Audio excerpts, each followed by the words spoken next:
604 Talk 107.3 FM, WBRP, Mornings with Brian Haldane off and running. Brian here with you, John LaBeouf producing, rolling you into an election weekend. So cold. Ready to get started on this Friday morning, cold Friday morning. Where do we get started at? 35 degrees, 34 degrees in downtown Baton Rouge to start off your Friday. And John's in short sleeves.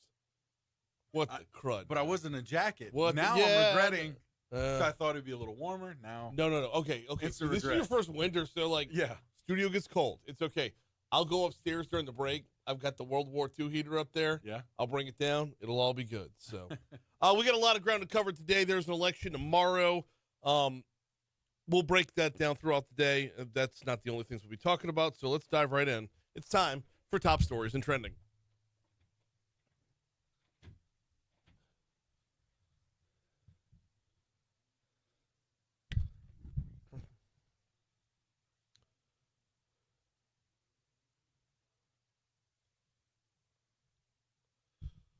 Number 5. A woman was arrested for attempted murder after she accidentally shot her young child while trying to shoot another man. Arrest documents say 29-year-old Raven Mott said officers with the Baton Rouge Police Department were called to the Children's Hospital on Wednesday for reports of a child with a gunshot wound. They learned the shooting happened Tuesday. Mott's neighbor learned of the shooting when Mott asked her to babysit one of her children that day. When the child's father brought her to the neighbor's house to be dropped off, the neighbor noticed a wound on the child's leg. The neighbor asked Mott about the wound. Mott allegedly admitted that she had accidentally shot her daughter. Number 4. Governor Jeff Landry yesterday signed a series of bills focused on making changes to the state's tax policies passed by the legislature during the recent special session. Landry signed bills into law that will modify the state's tax policy, including the reduction of corporate tax rates to 5.5%, elimination of corporate franchise tax, and lowering of state income tax for residents to a flat rate of 3%. The new laws will also set the state's sales tax rate at 5% for the next 5 years, among other changes to state policy that Landry says makes the state more competitive. And Landry's not the only one that says this, that everybody who's in this says will make the state more competitive in the business world. Number 3. 2 men accused of dealing drugs out of 2 Baton Rouge homes were arrested by deputies. 28-year-old Trajan Hughes and 34-year-old Michael Ferguson were both arrested Wednesday after deputies raided homes on South Park Drive and Cinquefoil Avenue.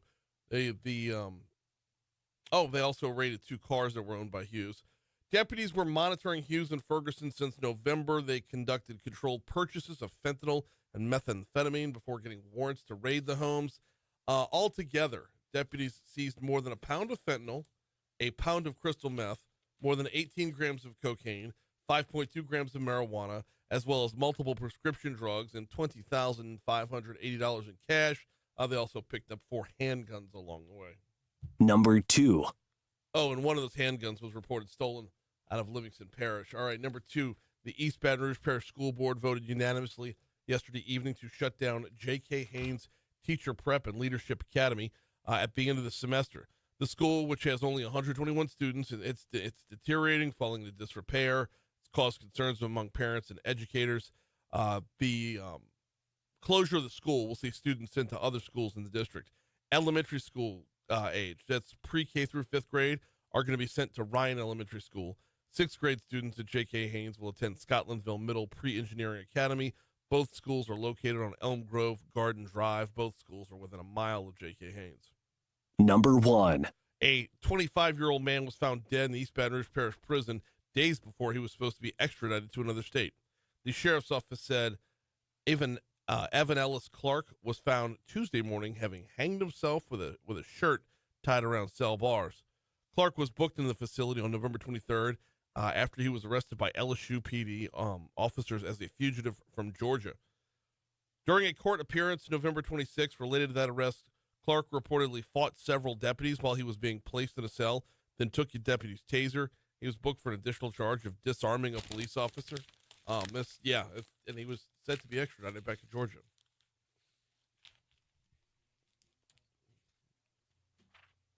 What's trending, John? Well, the Biden administration is said to be considering issuing preemptive presidential pardons. Wow. Preemptive presidential pardons. Man, we're on a roll this morning.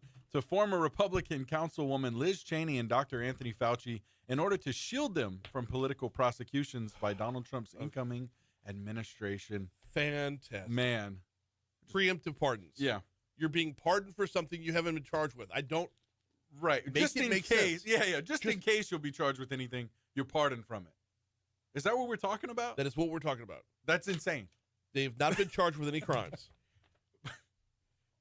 The Liz Cheney one's just stupid to me. Because if Donald Trump really was going to go after people that they say he's going to go after his political enemies, why isn't Hillary Clinton in jail? Wouldn't Donald Trump have gone after her in 2016? Because Absolutely. In fact, he said it during one of the debates. Something about, Hillary Clinton said in one of the debates, that's why it's good that you're not president. And he immediately responded with, because you'd be in jail. Yes. Well, and we didn't see anything from that. So, yeah. Yeah.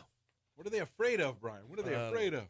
But making up the crime before it happened or before you're charged with it. But it's all with Cheney, I think it's stupid. Yeah. With Fauci, I think somebody needs to start investigating this because you're pardoning him of a crime that he hasn't been charged with, but that kind of tells me you think he committed a crime. Exactly. Right? That's the point. You think he's a criminal. Yes. And just in case, we can chase that rabbit for a while. Mm-hmm. In other news, Honda is recalling nearly 206,000 SUVs in the U.S. because the fuel filler neck can separate from the filler pipe in a crash, allowing gasoline to leak and increasing the risk of a fire. The recall covers certain 2023 and 24 passports and some 23 through 25 pilots. Okay. That's a lot of Hondas. Yeah. That's also a pretty dangerous thing when you think about it. The neck of the gas that just separating from within, like it's not something that would be visible. And that would greatly increase the risk of a fire. Yeah, for sure. You think these things would be tested, right? I'm sure they are. But I guess through. I don't know. NASA's Artemis program, which aims to return astronauts to the moon this decade amid a renewed international push for lunar exploration, is facing more delays. The agency said Thursday that a planned mission to land on the moon in 2026 will now take place no earlier than mid-2027. I don't know where I'm at on this. All right, do we want to go back to the moon? Apparently we want to go back to the moon. Yeah. But I don't know why. It's just the moon's just there. It's not like we can inhabit it. If we're going to invest our resources in something in space, should it be someplace we can run away to? What happened to Mars? Are we still doing that? It's very, very difficult. There's the rovers up there being driven by an LSU grad. But, yes, wouldn't we want to look at another place that would be inhabitable? Right. If the Earth goes away, so does the moon. I mean, we're not unless the Earth doesn't go away permanently, I mean, you got to get off of Earth for a little while, let it cool back down again, and then come back. It's like, hey, I don't know, man. Hey, how are those other astronauts doing? I don't know if we ever really heard about them. Oh, the ones that got sick? Boeing. Yeah, the ones that came home because there was no wait. Oh, they did make it home. Are they home yet? I don't know. Maybe I know somebody got sick. I don't know. It's 6:14. We gotta roll on. Okay, tell you what. LSU women's basketball was at it last night. Spoiler alert, another win. Also, Southern looking ahead to the SWAC championship. We'll talk about both those things next. How long's the break? Oh, you got about 3 minutes. Okay.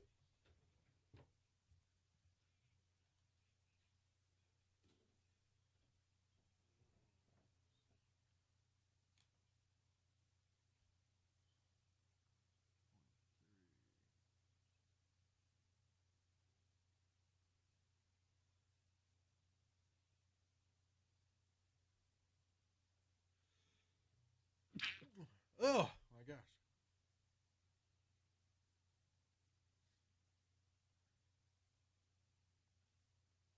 Sorry, y'all.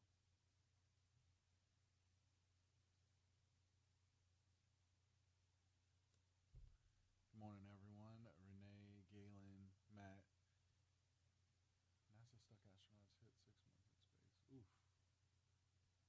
imagine just being stranded in space. I mean, man.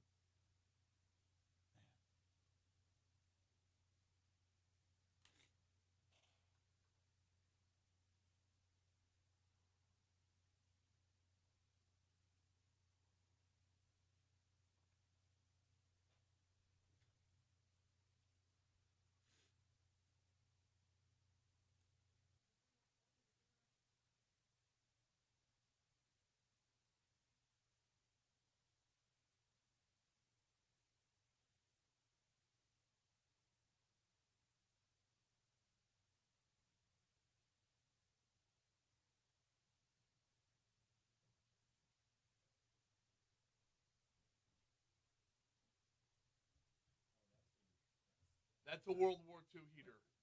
When I said World War II heater, was I lying?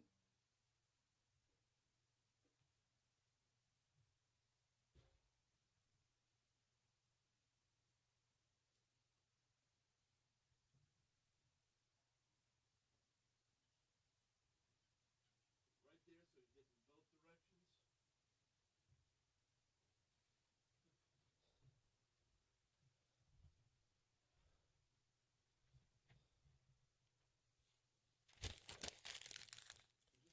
Okay, when Paul Viollis calls in, please get clarification. Is it Viollis or Viollis? Because in his email, I thought he said Viollis in it, like VI in the email. So I asked his book or his secretary or whatever, is it Viollis or Viollis? And she said, and I said VIE or VEE. Like, how would you pronounce it? She said VEE. So I'm confused now. When I first used to have him on, I'd say Viollis.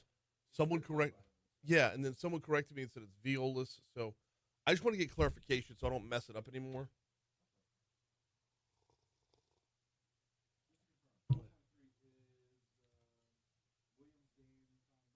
Yeah.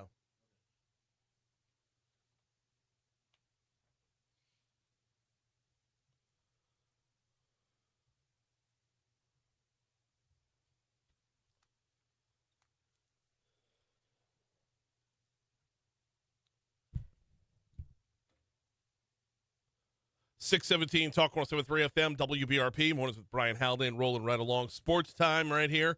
And your final score, 94-88 LSU. It was quite the journey to get there, though. Stanford came out ablaze last night in the Maravich Assembly Center, taking a first quarter lead of 28-15. The Tigers would claw back. They'd get to within 3 for halftime. Third quarter, it was Stanford 18, LSU 15, so that lead stretched back out a little bit. And then LSU, get to within 2 for halftime. And then LSU would outscore them in the fourth, 28-23 to tie things up and send it to overtime. Just when you thought the Tigers were out of it, just when you thought it might be done, 3-point basket by Michaela Williams pulls them to close it in so that they can tie the game. Day Wilson is in. And here we go. Gets it to Gilbert. 14.8. Gilbert not in a hurry with 12. With 11 now 10. But you got to give yourself some time. You got to. Williams bobbles. She's got it in the lane. 12-footer. Yes! It's good! There's no timeout, so you can't let 4 seconds. Inbounds comes Dimitri. Don't foul. With 2, with 1. Off-balance shot at the buzzer. No good! Overtime. We're going to overtime! What a game! Yup, and it wasn't. Williams with 3 seconds, a left elbow jumper, and we're tied at 80. Tied at 80. That overtime period would be 14-8, making it 94-88 overall. Here's how it sounded when it all ended. If you're gonna play great defense, Nope.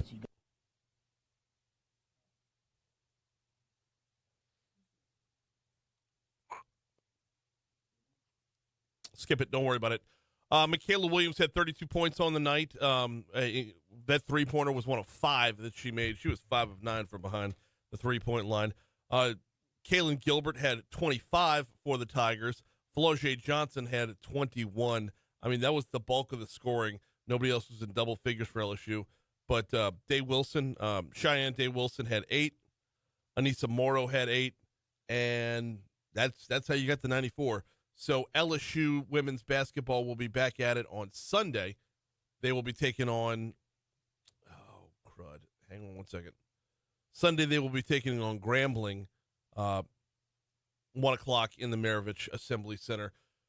I'm looking at the clock right here. Let's go ahead and push football back to the next segment, because we got to talk Saints and we got to talk Southern. Southern's in the SWAC championship this year, so we'll cover both of those topics next. Right now, let's get you to the Fox Business Report on Talk 107.3.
I should run down the damn playoffs too, huh?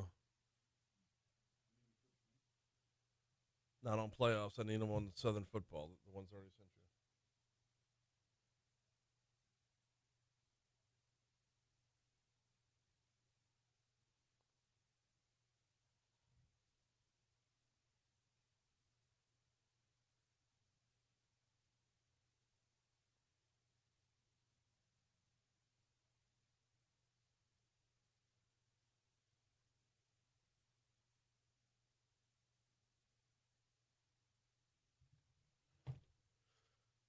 Let's head on back to the Shaw Bills Tire Traffic Center. I know it's a cold start to the morning. It might be a little bit slow of a start to the morning as well, because we're not really looking at any volume on the interstates of significance anywhere that I'm seeing here. 10 westbound coming in from Ascension Parish looks great. 12 westbound coming in from Livingston Parish looks great. I mean, you might find someone to wave to. 12 westbound by Millerville, but that's really about it. On 10 eastbound coming in from Port Allen, we're looking good there. I-110 is looking good as well. Let me hit refresh on the incident report so we can see what's going on on the surface streets here in Baton Rouge, but we're looking pretty good there as well with a couple minor exceptions. Oh, hang on. I said 110 was looking good. We got a brand new wreck. This is like literally just popped up. I-110 southbound at South 10th Street. Wait, that's right outside. That's like literally outside. All right. Yeah. We might go look at that during the break. I-110 southbound at South 10th. There is a brand new accident that's on the. It is blocking the roadway, so that might cause some delays as the morning wears on. You got a stalled vehicle from about 20 minutes ago. Stalled vehicle, Florida at Green Oak, and other than that, the only two things that are on the board were left on the board from like 3 a.m. So I'm sure they're either cleared or pushed off to the side. It had Main Street at Twin Oaks up in Baker. That was posted up then. That's your look at traffic from the Shawville Star Traffic Center.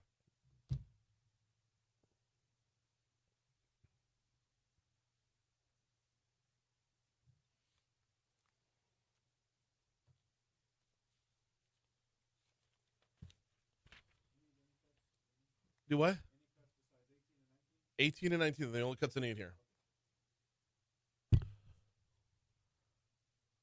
625, Talk 107.3 FM, WBRP. Mornings with Brian Haldane. Rolling right along. We're rolling sports over to a second segment here because we ran a little bit long. We actually ran long in the open, which pushed us back in the second segment, in the sports segment. So let's start off in the NFL. Last night, well, normally you have NFL football right here on Talk 107.3 FM, but we had LSU women's basketball, so we had to push over to ESPN. It was Lions and Packers. What a battle. Another offensive battle, another great Thursday night game, which we've really had some decent Thursday night games this year. I know in seasons past, Thursday night has been doo-doo.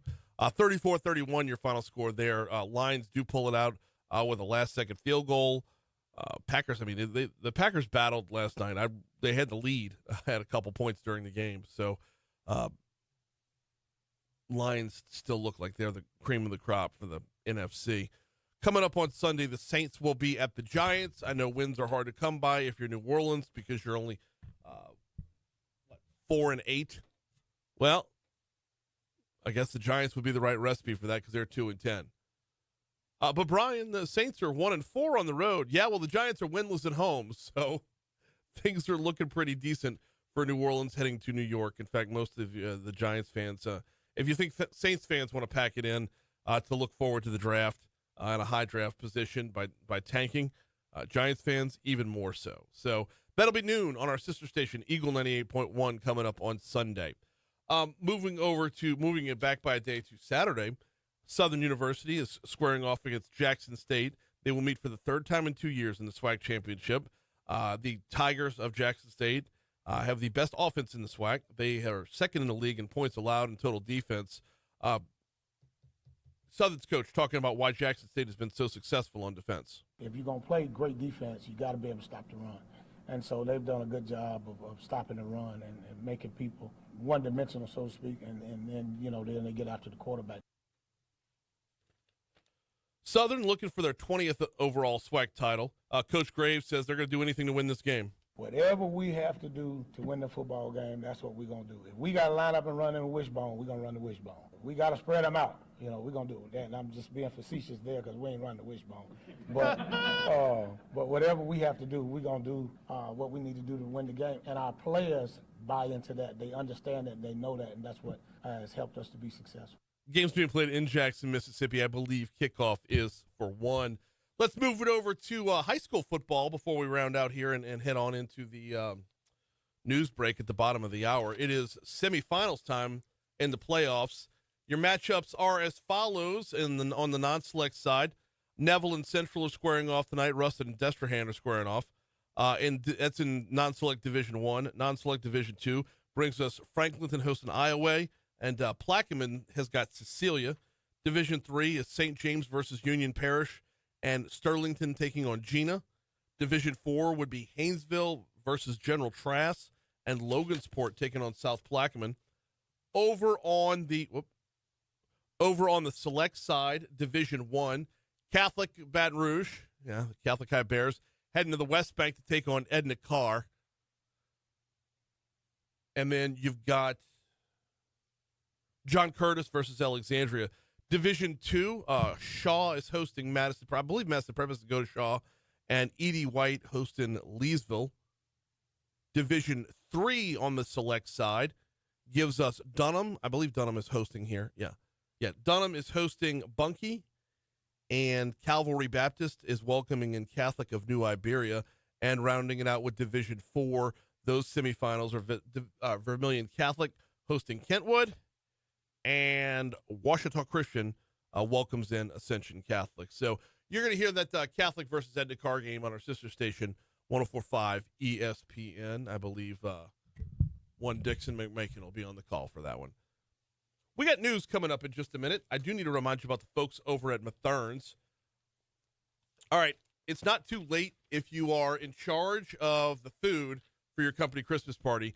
Hop on the Mathern's Rewards app. Hop on the app right now. They've got the catering and party trays available right there on the app. Don't make this harder than it has to be. They've made it very easy for you at Mathern's. Here's news.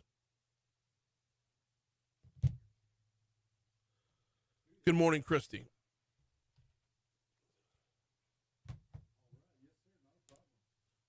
Clarification.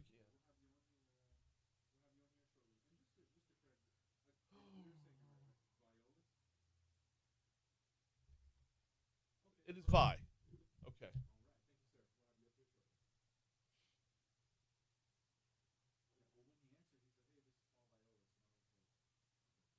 Yeah. Well, then I got to get with the person who books him, because when I asked, is it Vi or V, and if she doesn't know, she emailed back V. So yeah. I always feel bad when I get something wrong like that. Yeah. You know, especially such a good guest. Right. You know, and if the guests, they're going to be polite. They might not correct you and just roll with it. You know.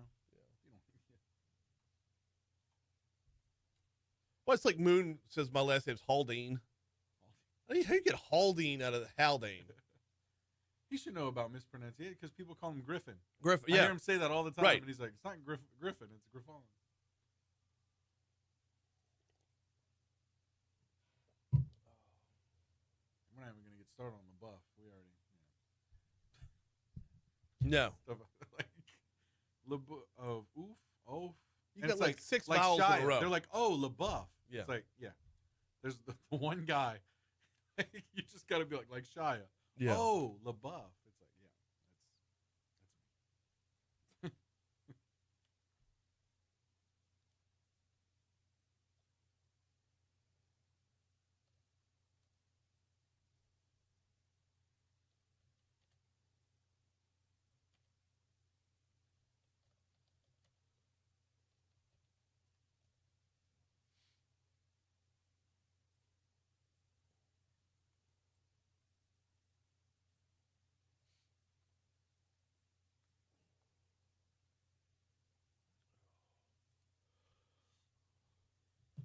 Damn it, I didn't know she was going to put this in this newscast. They never have sports in the 6:30 newscast. That's why I don't mind using the sound bites before news.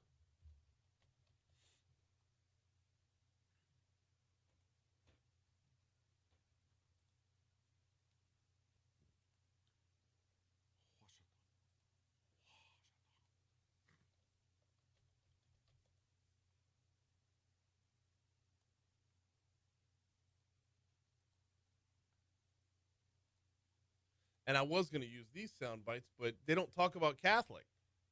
They talk Just like today, yeah. I know, but it's like the biggest team in Baton Rouge, and there's no big deal. But they're Louisiana radio network, so they got to talk all around the state.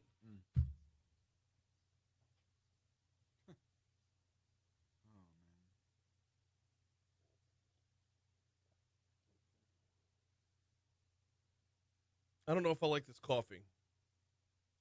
What flavor is that? Cafe Diola. Okay. So, Community's got this whole series of flavors now. Not just your normal, normally we just have the breakfast blend or the cafe special, but they had the praline, which I like. Yeah. They had that like extreme dark roast, which I loved. Yeah. This is supposed to have more of like a Mexican cinnamon flavor. I was gonna say a little sweeter. Yeah. A little sweeter. I don't know if I like it though. Are you drinking it just straight? Like you just drinking it black? Yeah. Really? Yeah. between like the 6 creamers and 8 sugars I put in. I don't know. I'm just Well, then how do you taste any of it? I'm kidding. I got a fresh cup of diabetes. Yeah. No, so I didn't know if it was just the French vanilla in there, but no, I guess it's sweet regardless. Pull up Viollis Group International.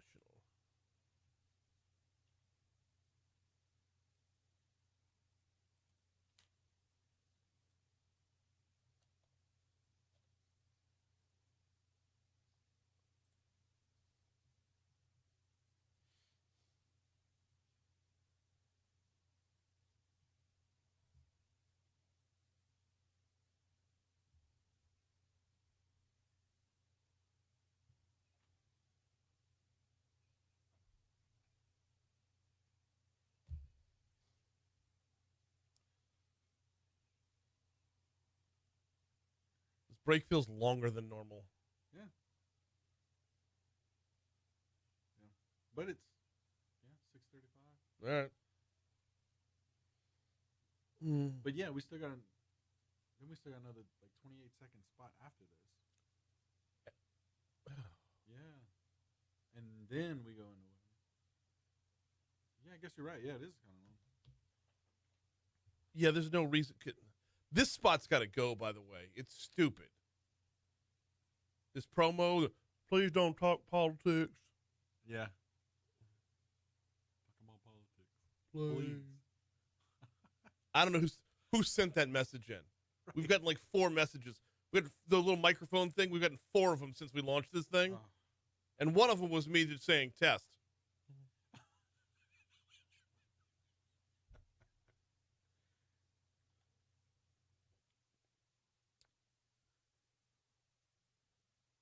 Didn't quite touch freezing in downtown Baton Rouge, but we came close. Here with your full forecast is Emma Kate Cowan.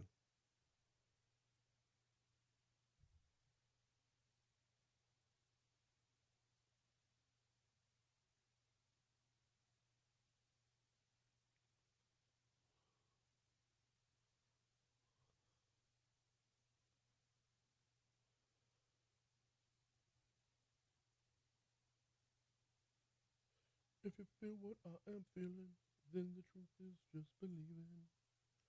You're my diamond girl.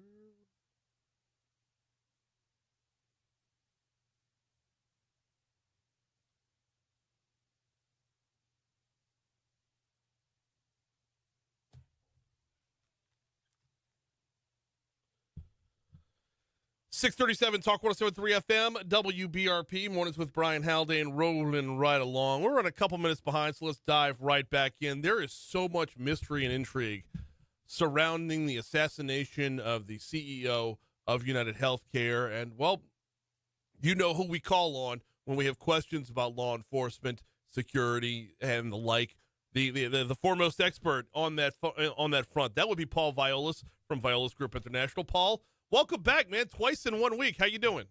Hey, man. How are you, Brian? Always great to talk to you, that's for sure. Glad to have you on this morning. Okay, so there are so many questions surrounding this assassination. Can you walk us through a little bit about what we know, but more so where law enforcement is headed? Because do we really see, like, corporate assassinations very often? No, we don't. But it kind of lumps into this big bucket of workplace violence. But what I will say, though, Brian, is that for all your great listeners, this is probably one incident that they're going to be able to relate to personally more than the majority of things that they've seen on television. And the reason why is how many folks that are listening right now can relate to a loved one that's been denied medical care because of insurance purposes. Now, if you stop and think about that, Brian, think about, the basic needs of life.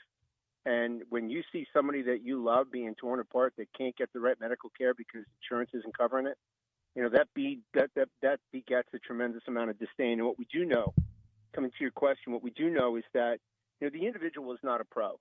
I mean, that's for certain. So all the information that we've heard before, out in the media that this was a professional hit, this was not. Was it premeditated? Yes, it most certainly was premeditated. There are some very telling factors about this. but I'll jump right into your question on what law enforcement is doing. So for your listeners to understand, the New York City Police Department has by far the most sophisticated video monitoring capabilities in the United States, modeled after what happened or what was done in London post 9/11. And it's called the Real-Time Crime Center. And they have more cameras and more drones at one time than any other location, coupled with the software, very advanced facial recognition. So they obviously know who this guy is right now. They will find him. He will be arrested. So to put that part at ease, that's part of that investigation.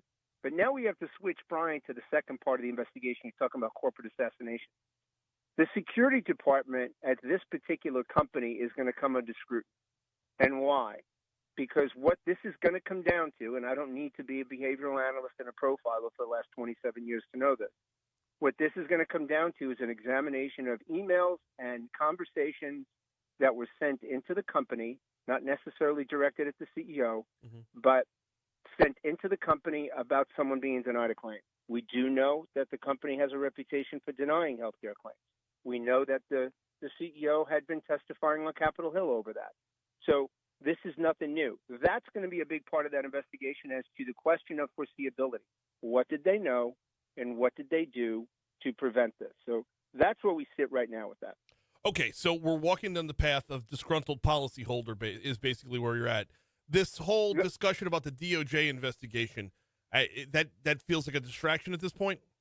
Yes, and at the end of the day, Brian, what we're going to look at, and again, and this is why I appeal to, your listeners, the great listeners in your area, because they're going to get this. How many of us don't know what that feels like? Oh, yeah. And think about it, right, Brian? I mean, think about that. Think of the disdain that's run with that. Now, not all people are going to do this. Very few people will do this. But it's not that it's not understandable. No, yes. I mean, what's the Chris Rock, the stand-up comedian, used to have this bit where he says, I don't condone it, but I understand. So, and I think we could all be there. I mean, as you were describing that, Paul, who didn't get an image of their own grandmother with cancer? It just. Right. We've all had a situation where it's like, you can feel that sort of anger. Now, that being said, though, taking it to this level is obviously, extremely rare. Right. Extremely rare, entirely wrong. There's no right about this whatsoever. But as we look at this is not going to be, Brian, I will tell you, as God is my judge, this is not going to be a complex issue to figure out. This is going to be very straightforward. It's going to speak to the overall methodology of the insurance vertical market and the manner in which claims are handled. It's going to go to how people are communicated with, how calls are followed up with, how much respect is shown. So much of this, Brian, is going to come back to that, the basics of human behavior. We've got security expert Paul Viollis on with us. Paul, I want to walk down the corporate security into this topic in a little bit, but I want to stick with the investigation part first. The information that we're receiving in the public, it feels very selective right now. And you mentioned New York's Real-Time Crime Center. We've got our own dialed-down version here in Baton Rouge as well. It's all about input in versus input out, right? Right. So exactly what we're getting from New York. I mean, so yesterday they released 2 photos. We know that the guy had a bottled water and 2 granola bars at a Starbucks. We knew he took a bus in from Atlanta, but we don't know if he got on in Atlanta 10 days ago, then checked into a hostel for 10 days and paid cash and used a fake ID. Like this, with the information that we're receiving, I can't help but feel like they already know the entirety of who this guy is, and it's just a matter of bringing him in. Exactly. I mean, they identified him, so manner in which the police are going to investigate this, and forget about what everybody's seen on, TV and movies. Facial recognition system doesn't work as quickly as you would think, and certainly not as it's portrayed on the big screen. But what it does do is it allows you to funnel information expeditiously and narrow it down. I am sure, I can't say I'm sure, I would say that I'm 99% confident that they've already ID'd this person. They just have to locate them. That's it. So the amount of technology that's been incorporated to this, to how you can follow somebody from point A to point B, how that's assisting profilers right now in narrowing down, one, that the initial claims that this was a hit, this wasn't a hit. It just clearly wasn't. But what it was premeditated. Now, we talk about the investigation relative to delay and deny on the shelves. I ask you to stop and think from a law enforcement perspective, but now conveying that to civilians. Think about the time that went into that. Think about the state of mind that goes into that. Now, obviously being compared to the title of a book, but more so being relayed to someone's personal agony is really the best word that I can think of. The fact that this individual was walking around with a water bottle may sound little. That's not a pro. Right. I mean, seriously, that's not. The fact that the individual took a bus speaks to the socioeconomic status of the individual. So there are a lot of these little things that you piece together as you're putting a puzzle together on your dining room table. Mm-hmm. There are a lot of these pieces that are fitting together right now that will speak to the socioeconomic status, where this individual's from, tying the face into that where his face has appeared before, license, government IDs, etc., and then locating him, getting his cell number, locating him, which they will do. This is not going to be a long investigation. We got Paul Viollis with us from Viollis Group International talking about this assassination of the CEO of United Healthcare. Paul, what's the likelihood that this guy's already dead? It's possible. If it was, it's entirely possible. I would offer this, Brian, 44 years for me. And I will tell you that both serving this country domestically and internationally, there's one individual that if you have a reluctance to go up against, it's this person. And that is the person who feels they have nothing to lose. So this, I feel you're going to find is going to be self-evident with this individual. Yeah. Is it possible that he's taken his own life? Sure. When you take this drastic of a step, look, so many of us get mad. So many of us utter things, but we would never do them. This one planned it and did it.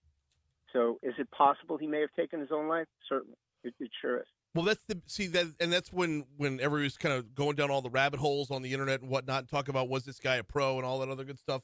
No. One of the things that stood out to me in the video was how he remained calm throughout and also ignored the eyewitness as well, as if that wasn't part of the job. So that stuck out to me. But at some point along the way, it's got to trigger within your own mind that you took another life. Unless he already felt that from a behavioral standpoint, without getting overly technical, from a behavioral standpoint, unless he felt that he's already lost his life. Yeah. Well, now, that's why I asked the question about what's the likelihood that he's already dead, is because as these images come out, as the information comes out, he's receiving them in the same time that you and I are. So exactly. There's got to be this mentally processing of impending doom of the world is closing in on me.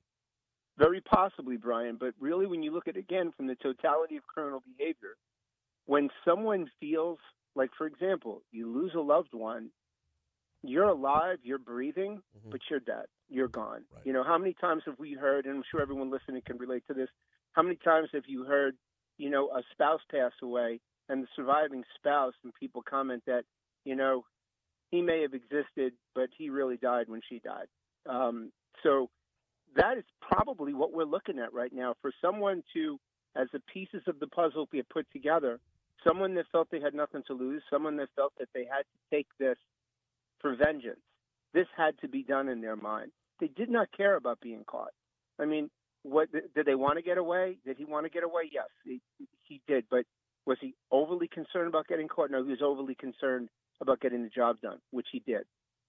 100%. We're talking with Paul Viollis. We got 2 minutes left. I was hoping to get into the misinformation part of this, or I tell you what, let's stick with the security into this. This is a corporate CEO, okay? And this is what you do, Paul, so this is your wheelhouse. Right. What level of corporate CEO needs protection? Because here in Baton Rouge, we got Raising Cane's. We got Todd Graves. Our guy makes chicken. I don't think he was going after him. Like, what CEOs need a level of protection on a regular basis? Most, and I will tell you why. Do they need a security detail? No, but what they do need is they need preemptive threat mitigation. CEOs and security departments need to do a more enhanced job at preemptively identifying risk. And that is key. Now, intelligence gathering is the bedrock of good, solid security, whether it be corporate security or national security. Understanding what's being said out there. It's a lot easier today to gather information via social media and the internet than it was 30 years ago prior to the advent of the internet, quite frankly, Brian. So what CEOs need to be doing a better job at right now is utilizing their security forces, whether they're inside or whether they're outsourced, and gathering intelligence on what people are saying. You mentioned the individual just now in Baton Rouge. Well, you don't know that somebody got fired or didn't get promoted and, now blames their life on that individual. We just don't know. That's why we need to do a better job. There's a lot of disdain out there. There's a lot of anguish out there. We all know that. And corporate CEOs are going to need to hopefully get this as a wake-up call. They need to do a better job at protecting themselves and protecting their brand, because that protects shareholder value. Does this fall under what Viollis Group does? We do a good amount of that. Mostly, it's private work. But, yes, we do a good amount of that when it comes up. By trade, I'm a behavioral analyst. I get called in on profiling shooters. Right. He is Paul Viollis from Viollis Group International. Man, I always appreciate the time. I love leaning on you for information. It's always great insight. Thank you so much. Always here for you, Brian. Enjoy your day. You too. We're a little bit late for your money now. Let's get it. I could talk to that guy every day. Holy shit. And he's got just the slightest New York accent. Yeah. It's, Woo!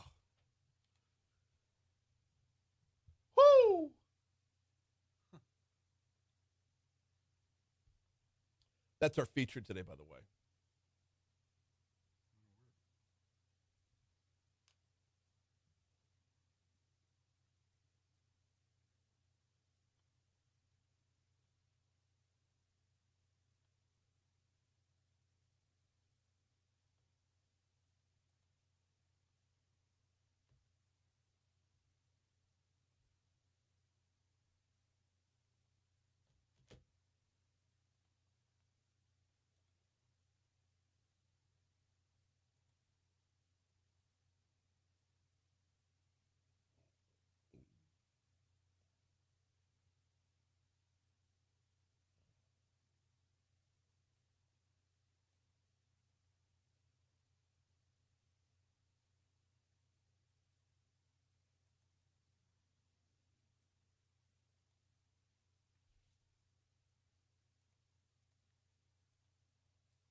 Holy crap, that was good.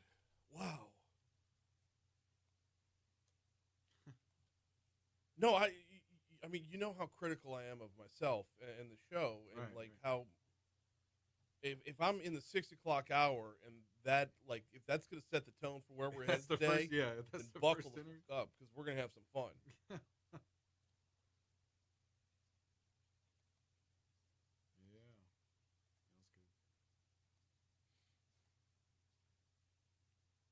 And I'm going to want the air check on this Mathern spot. This P.F. Chang spot, by the way. I want them to hear this, and I'm going to have trouble keeping it to 60 seconds. Cool.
6:55 Talk 107.3 FM, WBRP, mornings with Brian Haldane, rolling right along. Thanks again to Paul Viollis for hopping on board. Golly, that was fantastic. It'll be up. It'll be our featured article today at talk1073.com after the show is over with. I mean, I love leaning on Paul. He's always got great insight. The guy's got he's got a lot of years in not just the business of law enforcement or security, but a military background as well. He knows the terrorism angles. Like he's a go-to. The only part we didn't get into was the information that's made it out to the public, and what a difference a decade can make when it comes to a very high-profile crime that happens in public. Video is leaned on, photos are leaned on, what gets out to the public versus what doesn't. I want to make the comparison, and I'm not going to do it right now, between this and the Boston Marathon bombing. Remember how much misinformation got out there and how we meaning the American public, started chasing all these different things and basically convicting in the court of public opinion people who had nothing to do with it. We ended up finding out it's Zokhar Zarniev and his brother Tamerlan. We ended up finding that out later on, but like the information, or so far it feels like the information that's gotten to us has been very much on point, as opposed to scattered all over the place. I mean, we'll have to wait until they actually get this guy and we can do the final post-mortem on it, and that's when we'll make the comparison. But for now, I feel like we're being fed better info. I did have those names right. Zokhar and Tamerlan Zarniev. It's been a decade, man. That's like pre-COVID. That's pre-2016 flood. So it's a lot of RAM that's been taken up since then. Tomorrow's election day, and we're going to talk about that in just a second. Actually, we're going to save the sound bites on this one until later on in the show. We are going to talk about the election in just a second. I do need to remind you about the folks over at P.F. Chang's. So I went by for lunch a little earlier this week, and I made the mistake of telling my family that I went by for lunch, because now the kids want it in, right? They absolutely love it. So we went to P.F. Chang's, took the whole family to P.F. Chang's last night. What a night. And I don't know if it's just me and my chapter of life, but like my oldest daughter is going off to college next year. I got 3 kids that are very, very active in sports and extracurriculars and all that other stuff. I barely ever see my wife. Having just an hour and a half together as a family, kids laughing, Christy and I enjoying, and I'll admit, we splurged a little bit. We got some appetizers. We each enjoyed a beer. We got the Great Wall of Chocolate for dessert. Just what a ridiculous time. I know I'm like getting a little personal about it, but it's one of those moments that you can capture that you know is finite. One of those moments that you know you need to remember it when it happens. That was last night. Such a great time over at P.F. Chang's. I got the Mongolian beef, by the way, which is phenomenal. Christy got the lettuce wraps, which are a staple. Just a really great time, a fantastic meal. Yeah, we splurged a little bit, but so worth it. So worth it. Service was impeccable. Food was on point. The memories forever. We had a great time at P.F. Chang's. Coming up tomorrow, roughly 20% of us are going to go to the polls, if I'm being honest. Coming up tomorrow, we've got an election. Mayor-president here in East Baton Rouge. Coming up tomorrow, if you live in the city of St. George, your entire funding mechanism. If you want that city the city that y'all voted for, whether you voted for it or not, if you want that city to exist, you're going to move that 2% sales tax that you're already paying over into your city's coffers. That's on the ballot tomorrow. There's 4 constitutional amendments on the ballot tomorrow as well. Coming up in the 7 o'clock hour, 7:35, State Senator Jay Morris is going to join us. I want to talk about amendment number 1. Some questions surrounding that and checks and balances. That'll come up next hour. Also, Emily Chenevert recaps the recent session on tax reform next hour as well. Okay, please grab that spot and send it to me. That P.F. Chang spot. Now I want P.F. Chang's. Now I want P.F. Chang's. I barely talked about the food.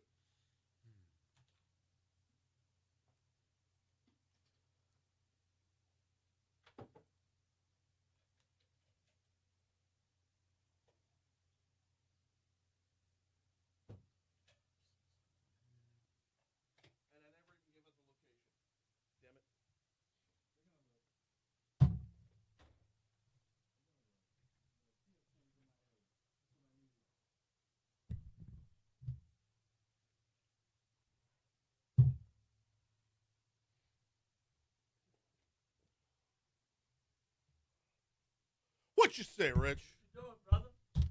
Talk about this. Hey, Jay, what's up, good? Talk about this CEO assassination. I got this security expert that I call on. Dude, here's what they need to do. What? He's only got a short amount of time, and I don't want to cut you off. Okay, But I only have a minute with you, so I got to talk, okay? I understand. Let me tell you. I want the local people here who's shooting, I want them to sign the bullet casings, too. Yeah. Let us know how we can get in touch with you. Yeah. maybe a little address, maybe a little at.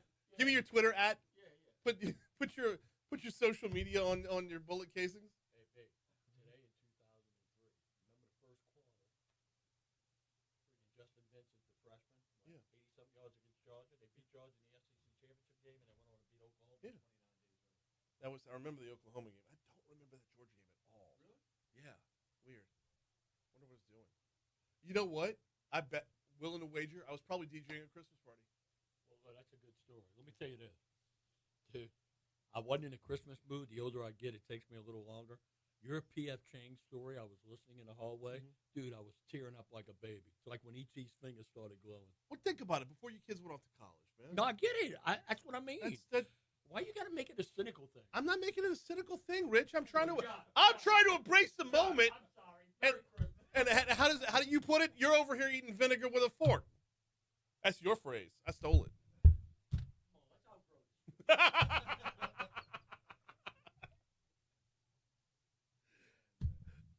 Oh, shit.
I just sent the email. Thank you.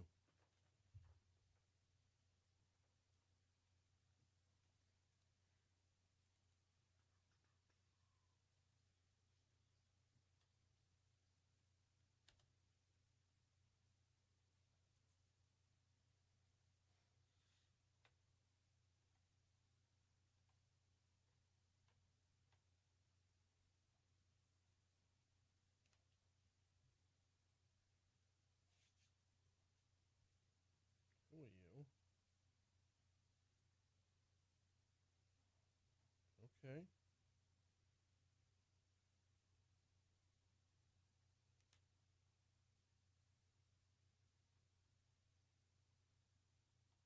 Is everything LSU?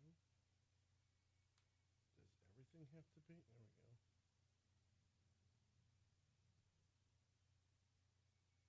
There we go. Okay.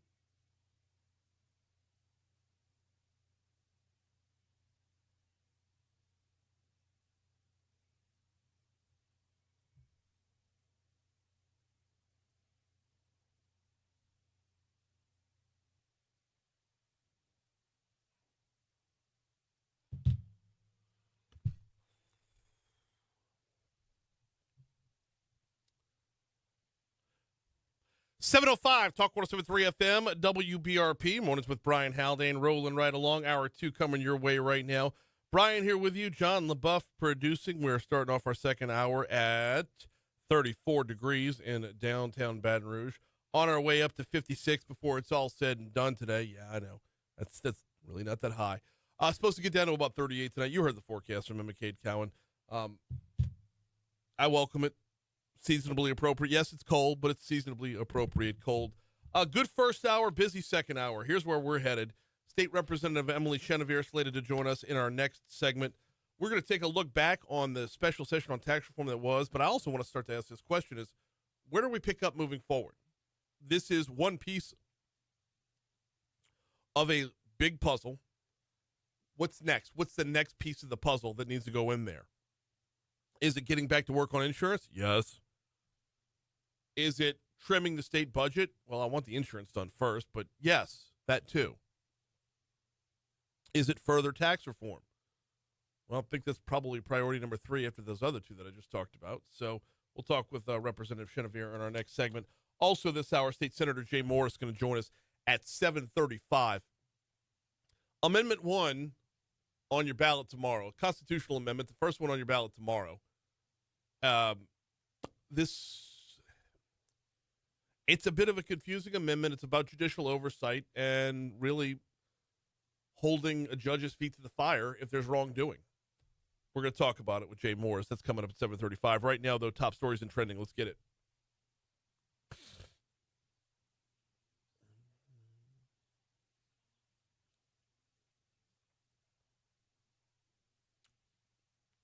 Number 5. The University Lakes Restoration Project team held an open house to recap the past year and what's coming up next in the restoration process.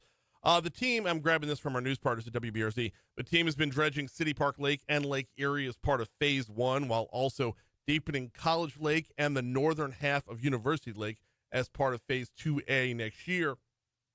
And then you're going to see improvements on May Street that'll follow that. Project manager Mark Goodson says the restoration has already transformed some of the lakes. Quote, if you go back and look what the lake looks like even a year ago or a year and a half, 2 years ago, those that have been dredged look so much healthier. Goodson said he hopes the improvements have offset the inconvenience that they've caused for so many residents in the area. He says, quote, the benefits, some of them you can see today, so I hope that some are excited to see a happy lake system. And you know what we really need? We need the before and after pictures, not the day-by-day visual, because I think this is one where if you're driving past them every day, if you're running around them, whatever, you don't see the difference, did it? Like losing weight. You know, you see the before and after. You don't see the during. I think that would give us more of a stark contrast. Number 4. Governor Jeff Landry yesterday signed a series of bills focused on making changes to the state's tax policies passed by the legislature during the recent special session. So corporate income tax rates are going to be 5.5%. Corporate franchise tax goes away, lowering the income tax for residents down to a flat 3%. Along with that, sales tax goes up to 5% for the next 5 years. There's a handful of other changes. We're talking about all of them with Emily Chenevert in our next segment. Number 3. 2 men accused of dealing drugs out of 2 different Baton Rouge homes were arrested by deputies. 28-year-old Trajan Hughes and 34-year-old Michael Ferguson, both arrested Wednesday after deputies raided homes on South Park Drive and Cinquefoil Avenue. Deputies have been monitoring the 2 since November. They conducted controlled purchases of fentanyl and methamphetamine. In fact, during the raids, they found more than a pound of fentanyl, a pound of crystal meth, more than 18 grams of cocaine, 5.2 grams of marijuana, as well as multiple prescription drugs and over $20,000 in cash, along with 4 handguns, one of which was reported stolen out of Livingston Parish. Number 2. East Baton Rouge Parish School Board voted unanimously yesterday evening to shut down J.K. Haynes Teacher Prep and Leadership Academy at the end of the semester. Yesterday, we had Emily Soule from the school board and Superintendent Lamont Cole on to talk about this. We knew this was coming. So the school had fallen into disrepair. It used to be a charter school. EBR schools took it over a little over a year ago. And because it was always a charter school, it was never part of the overall budget. So it had been falling into disrepair.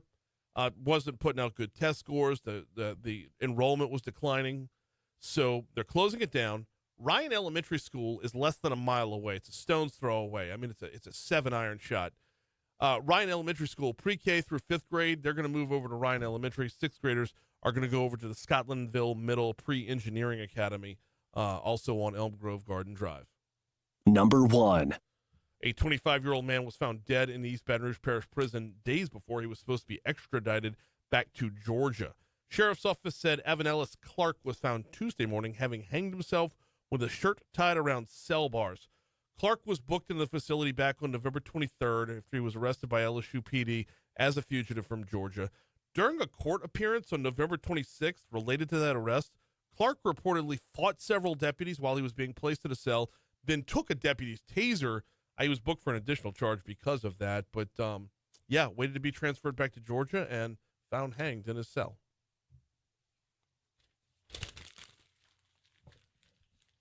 What's trending, John? Well, the Biden administration is said to be considering issuing preemptive presidential pardons to former Republican Congresswoman Liz Cheney and Dr. Anthony Fauci in order to shield them from political prosecutions by Donald Trump's incoming administration.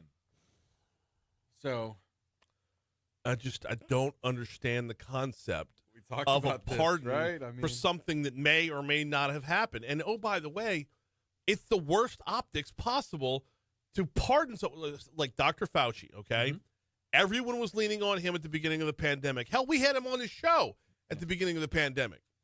And then as the pandemic wore on and you couldn't go more than 3 days without seeing him on TV, and like the opinion on him started to change, and you really started, as the curtain started to get pulled back a whole lot, it's like, is he up to something bad? Is he up to something nefarious?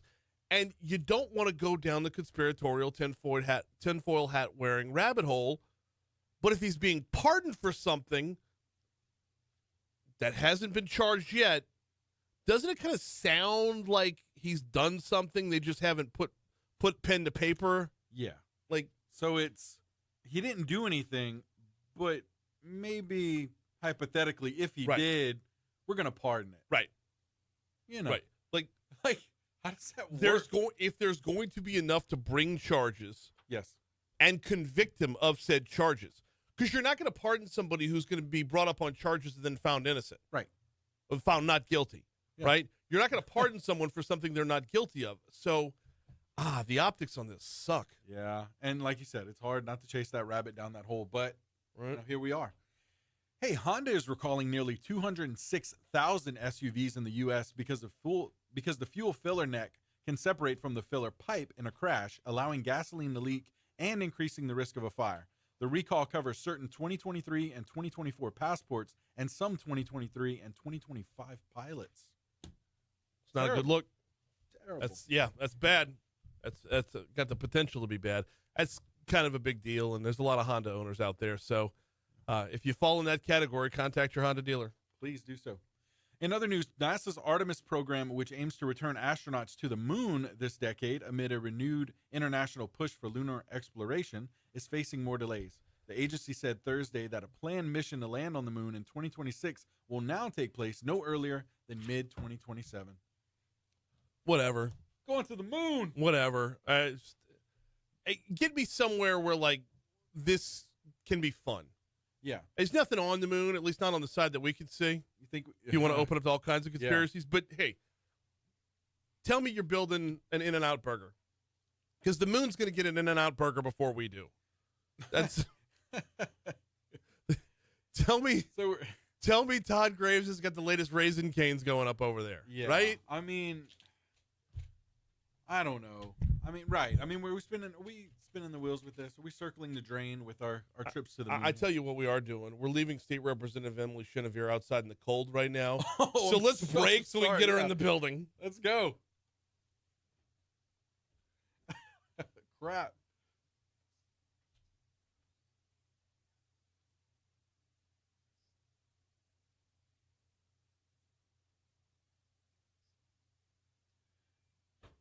Troy, you're right. Innocent until proven pardoned.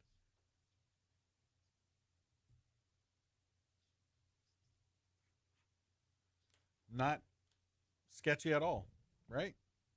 Just look away. There's nothing to see here.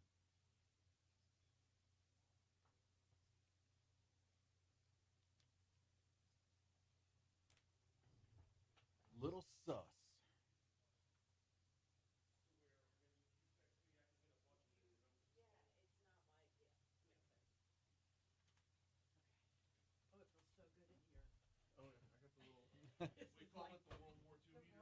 Hey, good morning. It's like amazing here. Look, I was in D.C. this week. Yeah.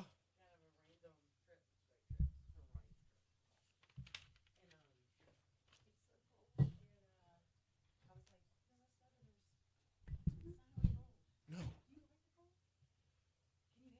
In short bursts. Seasonably appropriate, I call it. No. Yeah, so do you go to Washington Mardi Gras?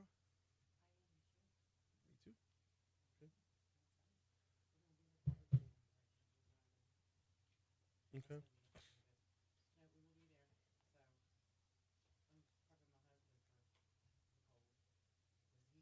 Okay. So I don't stay at the hotel, at the Hilton.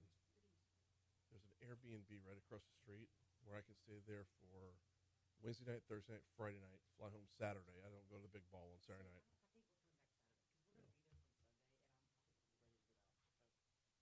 My entire stay is the same amount as one night in the Hilton.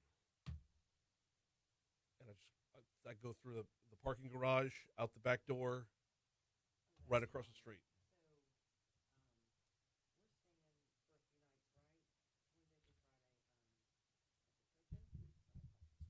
Yep, no, right where it's at. All right, let's dive in.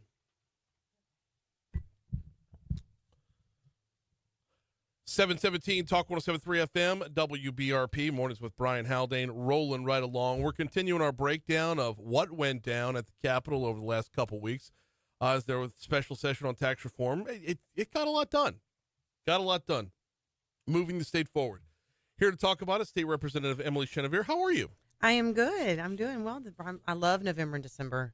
Christmas on the way. So Yeah. I'm in my happy season. I love it. Okay, but it's 33 degrees this morning, so It's start leaving freezing. outside for a little while. It's fine. It's fine. It's, I don't love that part, but I no. do love the end of the year. All right, special session on tax reform. Yeah. Give your colleagues a grade here. Oh, I'm going to go with an A+. Seriously.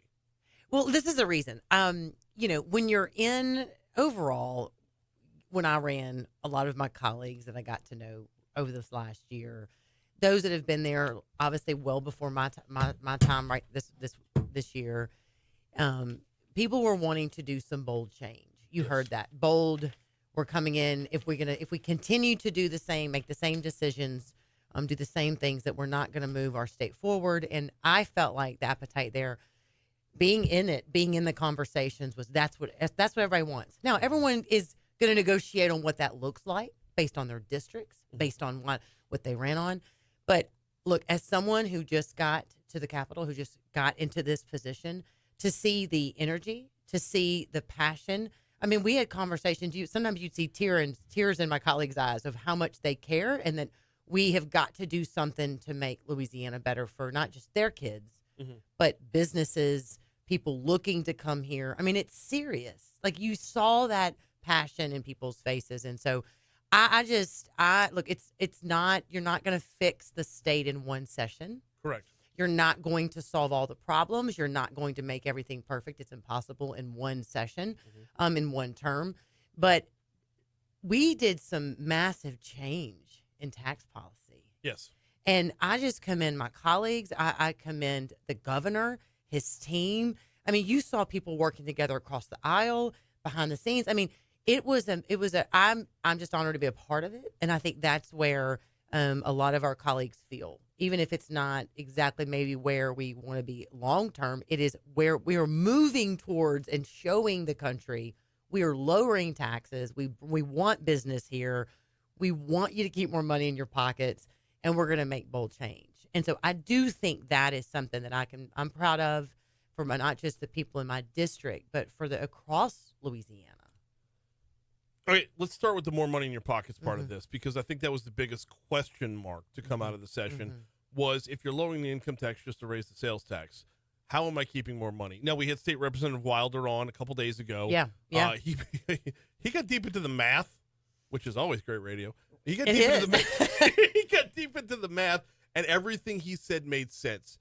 But it's still like the perception is you just move from one hand to the other. How is this not that? It's a great point, and it has come up. And I've sat with Wilder, and he does a great job of breaking that down. And look, we've done multiple figures, and he's right. Numbers, when you look on paper and what he talks about, it lowers it for everybody. But I think big picture, I want to bring this up, is that I think it's the overall idea of how of taxation.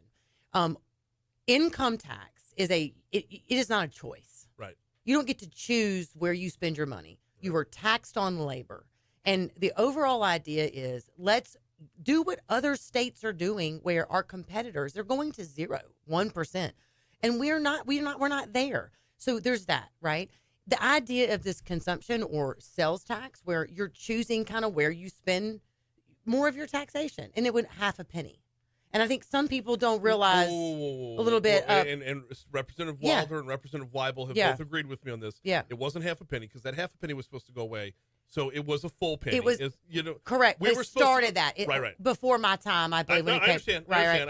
right. It came correct. You're right. And so at the end, in the negotiation back and forth, we're trying to buy down that rate, right, to try to decrease that rate. Yes. The overall conversation, kind of going back to what I said in the beginning, is that we're just starting this process. Mm-hmm. There's been discussions of lowering it as we continue to work on the fiscal responsibility, lower the budget, work on some areas that where maybe government can decrease, see what's working, government what's not. So it's just the beginning. So that's what I tell people, is that it's the idea that we're taxing labor. Let's do what our competitive states are doing, where they're at 0%. Right. So you're not being forced to pay that tax. So you're lowering it and lowering corporate income taxes. And so when you do those numbers, you're like, some of the things that you're like, look, if you want to lower your tax and you don't want to go out to eat and spend money on some of that, then you're buying groceries at the grocery store, right? You're decreasing it there. So it's just shifting from this idea of taxing labor and to be competitive. Because remember, it was an overall tax policy.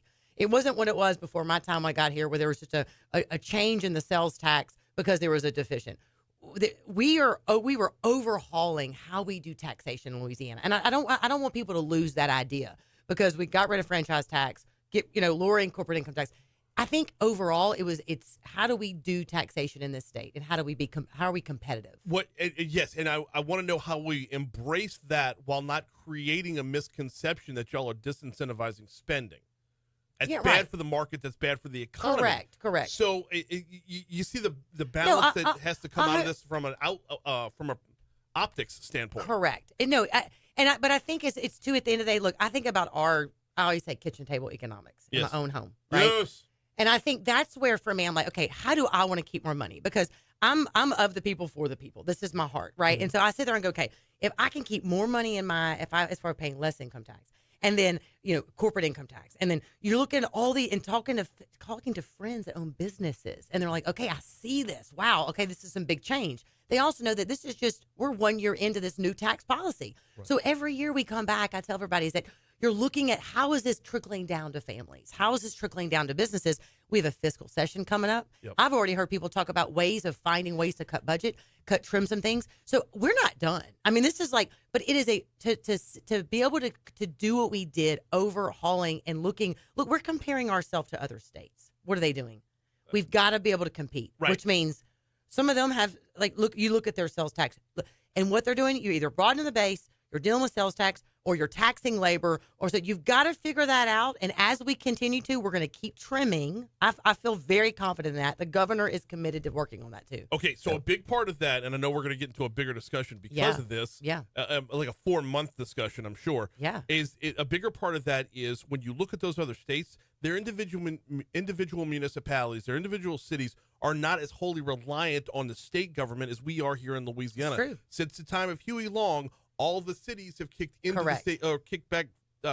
Everything trickles down, right? That's right. From the state government, it's like Scott McKay from the Hayride. Yep. He dropped this one on me over a decade ago, and this is how solid this quote is.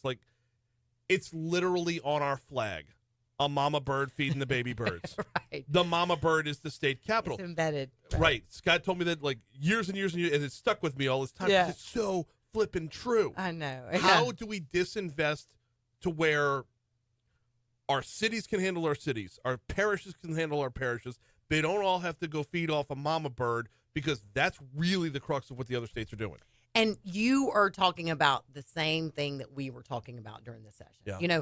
And here's what's difficult sometimes is that a lot of times people, we see what's coming out of the session, but what's in between the lines is of what we're not done yet, where we're not finished. Mhm. And I think earlier in the show, you were talking about, hey, what's next? Like, where are we headed in this, right? And I think it's that conversation. How do we, how are local communities empowered? How can we get it to where they're supporting like what they're doing? We're not like you said, feeding off Mama Bird. That's conversations that moving forward, we're still like that. I think that's overall goal is Yes. how are we sufficient as a state, but how can we empower locals where they can thrive as well? And I Yes. think that conversation is being had. Well, and that opens up the door for the inventory tax conversation as well. Correct. Because now that's optional on a local level, and if localities want to recruit more business, nix the inventory tax, make that the carrot on the stick, and now, oh, look at all these people that you have moving here because you've been able to recruit because you've lowered the cost of doing business in your own backyard. That's exactly right. Look, that is a tax that you look at other states. Look, I was talking to a business in my district and went to ribbon cutting and talking about what's going on. And like they have different locations and some of their inventory can't sit here because it has to sit in another state because of that issue. Right. Yeah. So that is something I think but again, this overall tax package, I fully believe is starting that conversation and saying, hey, we've got to start 100%. weaning that. And if we would have sat there and not done anything, we would stay last. We would look at we'd have a very complicated tax climate for Yes. business. And so I feel like you have to move the ball. You have to move forward, right? Whether it's 5 yards, whether it's 10 yards, whether it's 50 yards. Like it's the goal is that I feel the energy, the excitement. I feel like the tenacity of the people there are like, we want to do something. We want to move the ball down the field because we're tired of us being last. Yes. Everywhere. Like we're over that. And I think that's where I think the message should be and people to be encouraged in that. Look, continue to talk to the reps, email them, tell them how this trickles down into their everyday, like I said, kitchen table, in their business. And I believe that we're going to listen. People are listening. They were listening during this session. So The governor talked a lot about broadening the base, Mhm. Getting more skin in the game, if you will, more people involved, Mhm. opening more avenues of revenue was what I was calling it, the Omar plan. Right. We'll ignore that. Sorry. But what's the next step in broadening the base? How do we get more people with some legitimate skin in the game to where everyone has a stake in this economy? Well, so there was discussion during session. There was a bill. It did not make it all the way forward. The idea is of services, right? Taxing services, Yep. and that's some things across the country. Again, it's looking at states where people are people aren't leaving, businesses are coming, and people are making more money. So it's really just looking at what's working. Some states they've broadened the base in that, right? Because it goes back to that consumption. You pick and choose where you want to spend your taxation versus forced to being taxed on your labor. And that's kind of how you do that over time. It's been a strong kind of a conservative idea that's what you do. You broaden the base. Everyone's kind of engaged in that. We'll see what happens in the future. I don't know specifically, but that conversation was started Mhm. in this session. And so I do think it's something that it's just, you have to get a lot more buy-in from people, right? Because Yeah. they don't want to be taxed on any type of service at all. But states are doing that as they decrease and buy down these rates. And Right. I think that's what you have to look at. It's that you're buying down rates, trying to keep it. How are we taxing everybody? You want the pool to be a lot more broad than deep, for sure. And another thing too is you got to think about, we also have a lot of tourism here. So some of the percentage of that sales tax is not just on the burden. It's not just on Louisianians. It's people that are traveling in, buying things. It's a big percentage of that piece. So I think that's another thing is that you're in that sales piece, but also in some of these services that it's not just on the backs of Louisianians. It's people that are coming through the state, eating here, sleeping here, going to events and sporting events. So it's really it's not just on everybody in Louisiana. I think this third session, and we only got a minute left, but I think this third session was third special session, fourth session on the year, was the icing on the cake of having such a large and strong freshman class that y'all actually had the energy to finish the race. I would say yes to that. I'm talking there, and this energy's still there. Look, everyone's going to enjoy the holidays with their families. Oh yeah. But it is the energy to move our state forward, Brian. And I say that with confidence. I love these people that I serve with. I love their families. They make great sacrifice. We had a regular session and 3 specials. So they're in it to make the state better, and I know it. I see it. All right, so enjoy the holidays. We'll pick it up in the new year. She is State Representative Emily Chenevert. Thank you so much. Thank you. Here's news. That was freaking fantastic, Emily. Was it? That was awesome. Oh, it was Yes. so cool. Look, I A always really love- good conversation. I enjoy being here. It's fun. We have a good. Well, we always have a good chat. It doesn't have to be like combative like the guy who comes on after me. It's an exploration of ideas. It's excellent. And look, that's the thing about too is what I enjoyed about this session is that I saw tears at one point, like in some colleagues' eyes, like fighting to adjust things. And when you're in that room and you see that, that's why I mentioned that, is that you realize that people are here. There's some good people here that really want to. Like, I'm going home going, okay, how's this going to affect our budget? Like, how's this going to, like, how do we make this better? Can we maybe spend more here? And then, so I love the process, though. Yeah. I get into it. Well, and the whole time, I have this vision in my head of like Richard Nelson's got to be running around the Capitol with his shirt off. Super excited, right? By the way, do you like the Omar joke? 'Cause I don't know who's going to get it a month removed from that stupid tiger. No, but it's, the tiger still seems to. opening more avenues of revenue. Exactly. Dixon liked it too. Dixon so, likes it. That's yeah. good. No, so, but no, it's a good time. Look, anytime. I felt bad when the last time you text me. I was like, Oh God, no.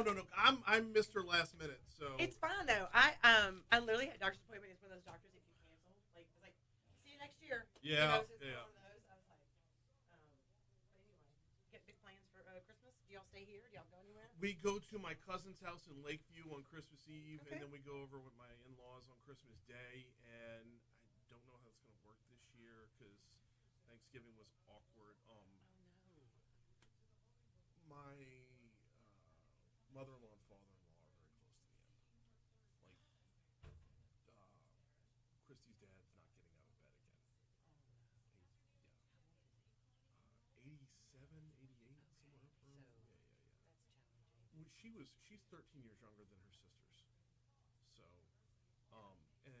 So, dad is bedridden, mom has dementia.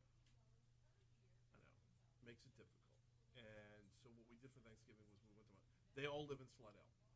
Okay. So we went to my sister-in-law's house, and we go over and visit in short bursts. Like, one sister's family, then the other sister's family, our family, like 20 minutes at a time. You're in, Yeah. they get to see the grandkids, you're back out again. It makes for a little bit of a disjointed holiday, but like if that's what it takes to get through the year, then that's where we're going to be at. Yeah. So That's really hard. I was talking to another friend. They were saying how it's very similar. Like when one of their parents is not doing well, Yeah. it makes it challenging. yeah, and they got both at the same time.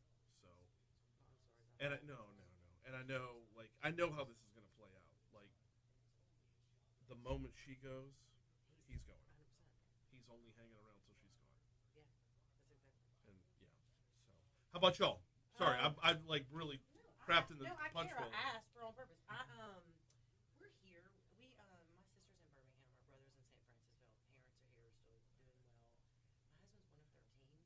So Ooh, we have a shit. Chenevert Christmas on Christmas Eve. We're hosting at our house this year, and so it's like kind of 1 to 5.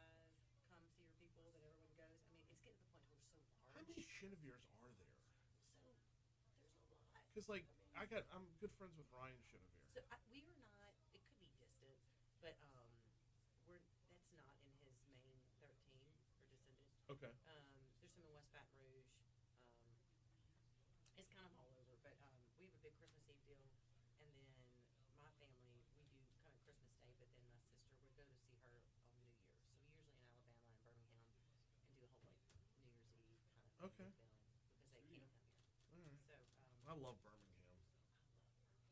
They call it the Magic City. it is so nice. It is. We got some friends that live up there. In fact, a couple years ago when we went family vacation in D.C., on the drive home, we stayed over with those friends. Y'all did. So Yeah. it's a nice stopping off point between here and. Shit, my husband wants to drive to DC.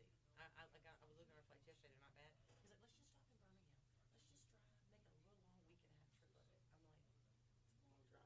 That back leg of it is the worst. So on the way up there, and we were on our way up on a Sunday, and apparently over the course of the summer, all of DC goes to Virginia Beach on the weekends. So we just sat on the interstate for hours. It was brutal. So, you too?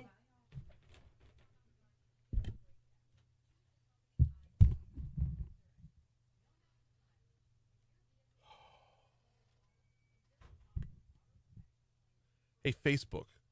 Remember when she was first running for office? And I know I said, hot or busted? Both. It's hot and busted. That's how it came. It's like this much in there. I just went downstairs to get this. It's, yeah. And I put, so I was like, all right, screw it. So I put $1.50 in to get a Reese's, like it says. It's $1.75 now. I didn't have any more money with me. So, and we'll give you your money back. Once the money's in there, it's not coming back out? So you're forced to buy something else.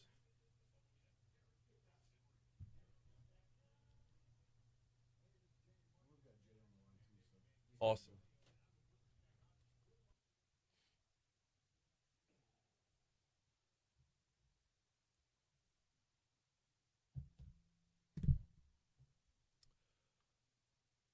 Cold start to your Friday morning. How's the rest of the weekend looking? Here is WBRZ meteorologist Emma Kate Cowan.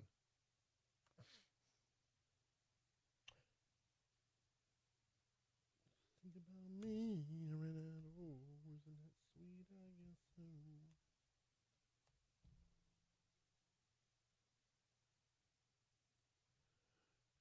Amendment 1.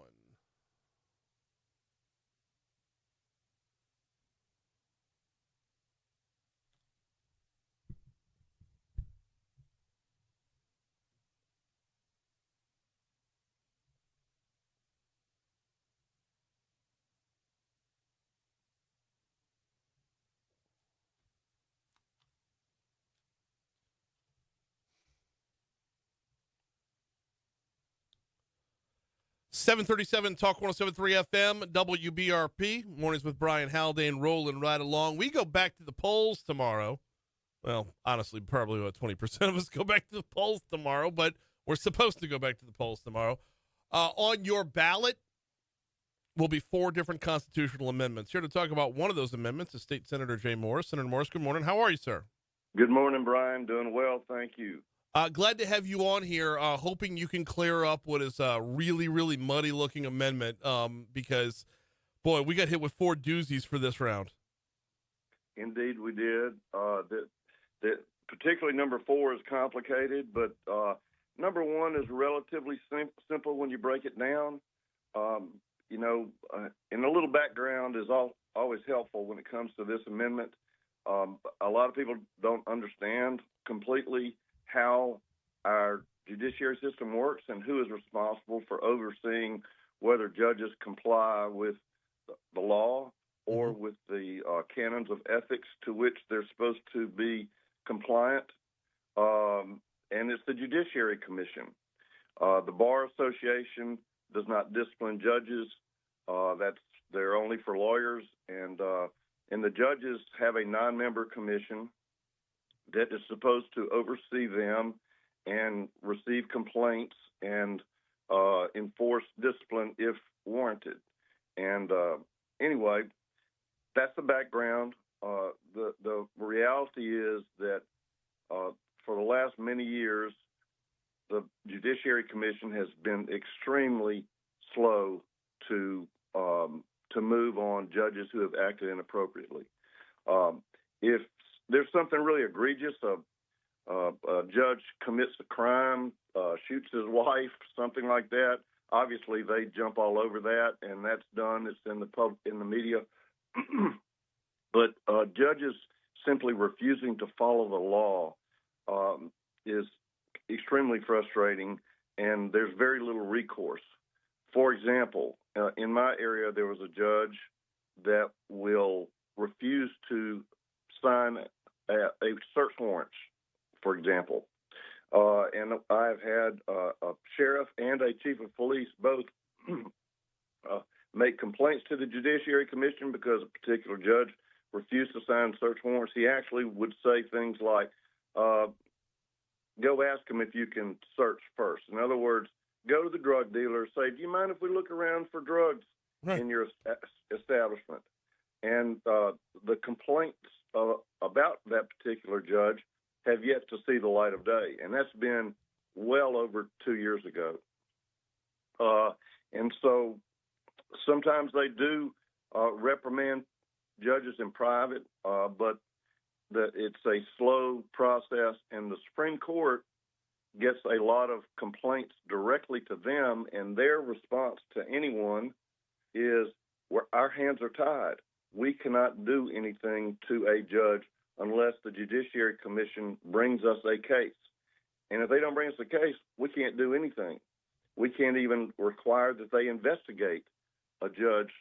And sometimes the Supreme Court justices get, direct complaints, and which is not the right place to lodge one, but they get them nonetheless.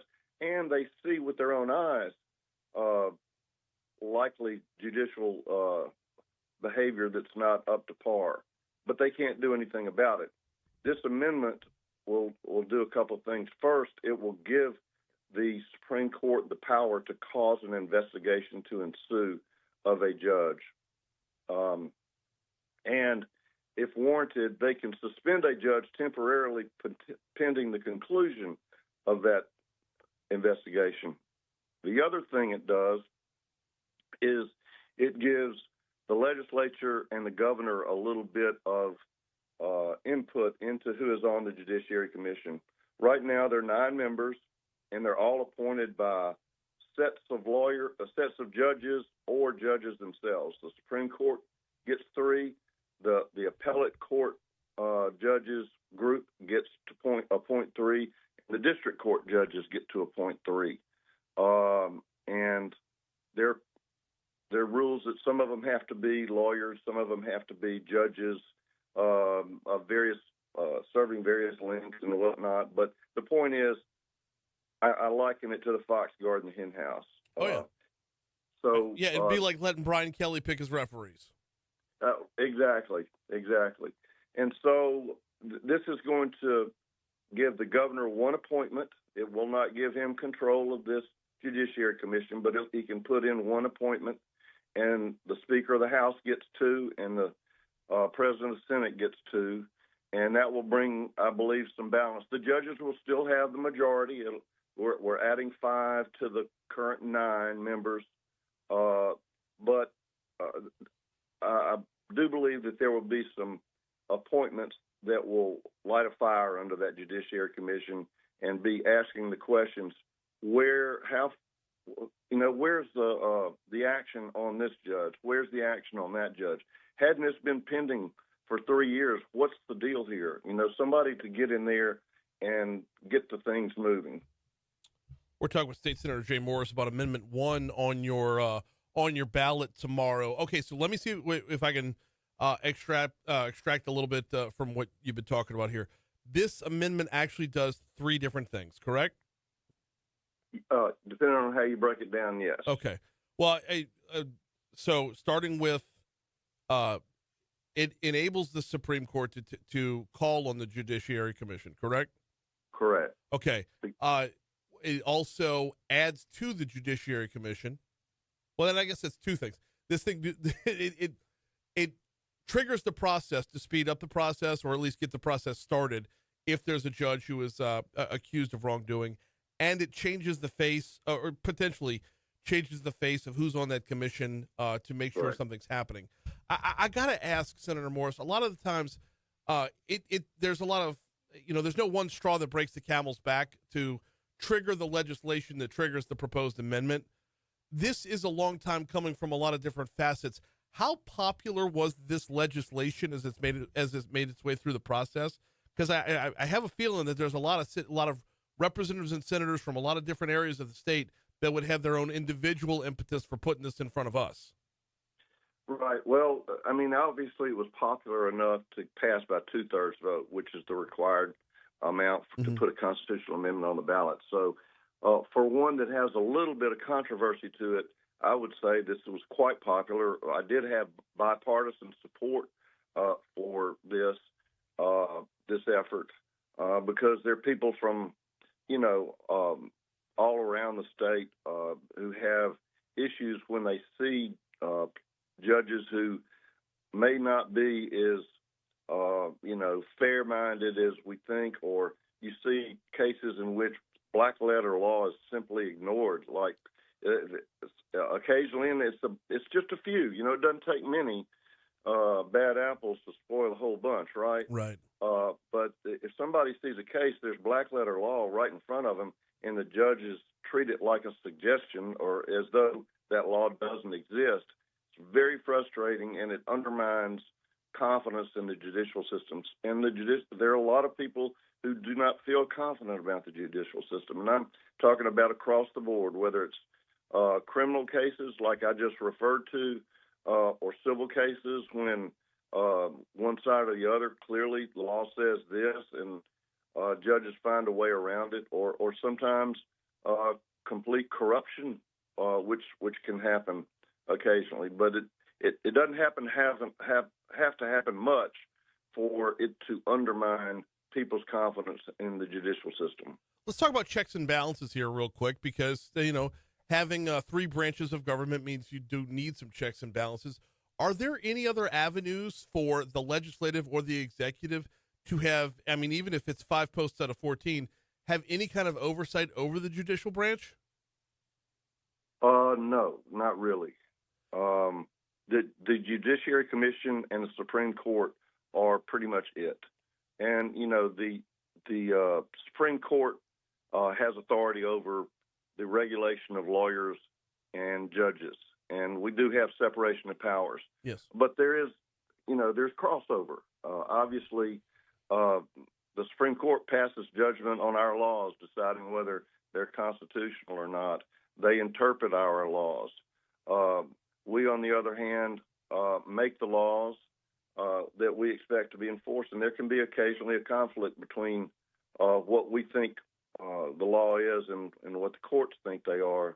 But we have almost no power whatsoever to make sure that, just some sort of oversight over judges. And look, I respect judges. I've got lots of them that are friends of mine and lots of them that are acquaintances that are amazing. My father was a judge in the 5th District Court back in the day.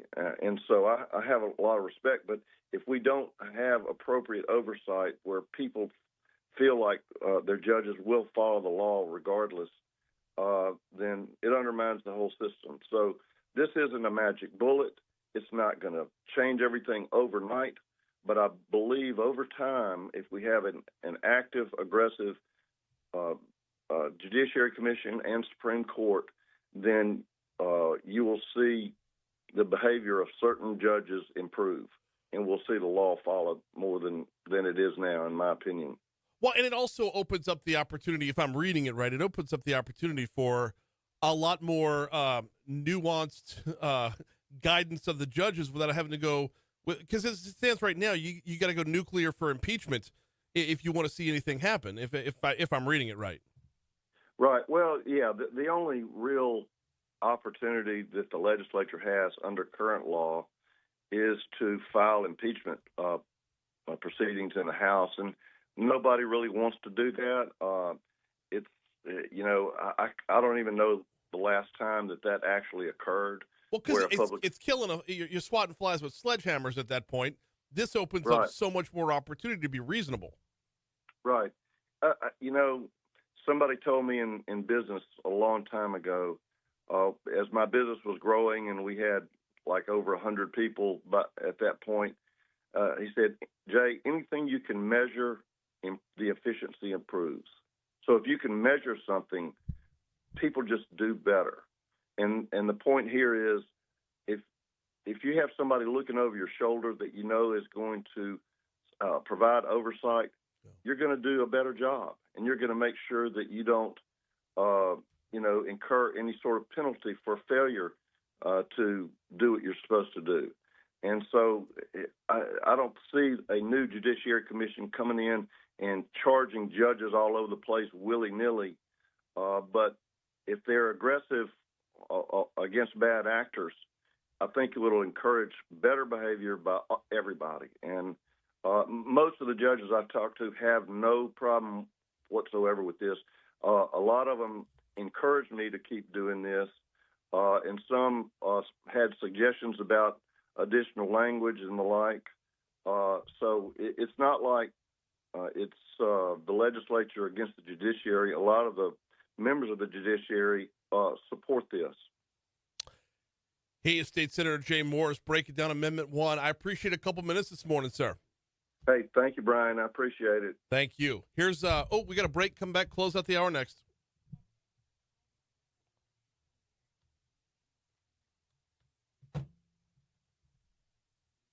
That actually sounded smoother than it was. Well, it took him a minute to get it up to running speed, but once he did, it was good. Not as good as Emily. Holy shit. Some good interviews this morning, huh? Good guys. Wait till we have Rolfe on next hour, talk about downtown.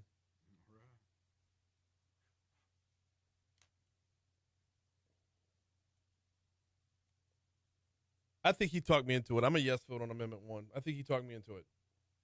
All right. Yeah.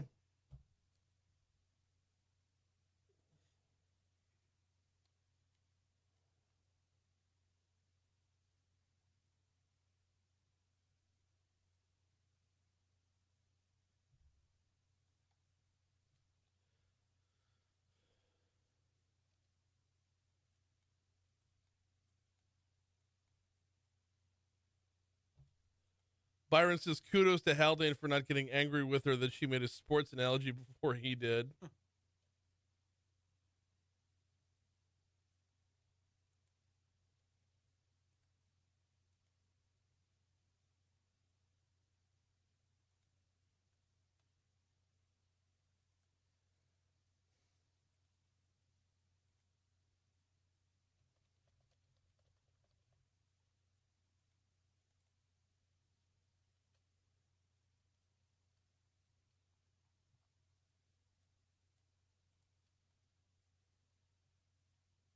Galen this is going back to the first hour. Galen's laughing at the mention of the Baton Rouge Real-Time Crime Center.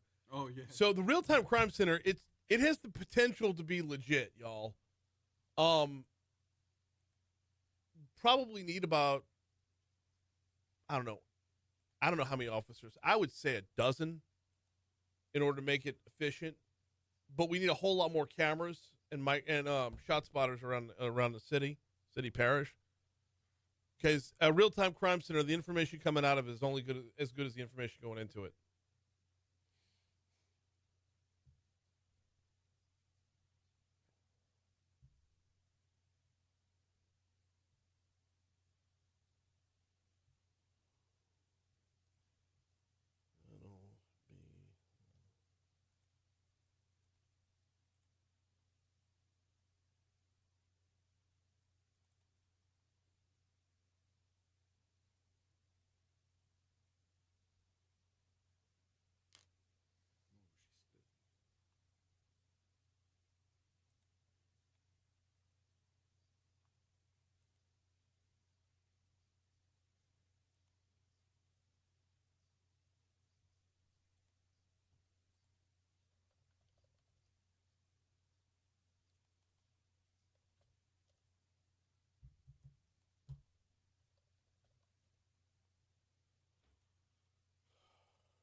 755 Talk 107.3 FM, WBRP. Mornings with Brian Haldane, rolling right along.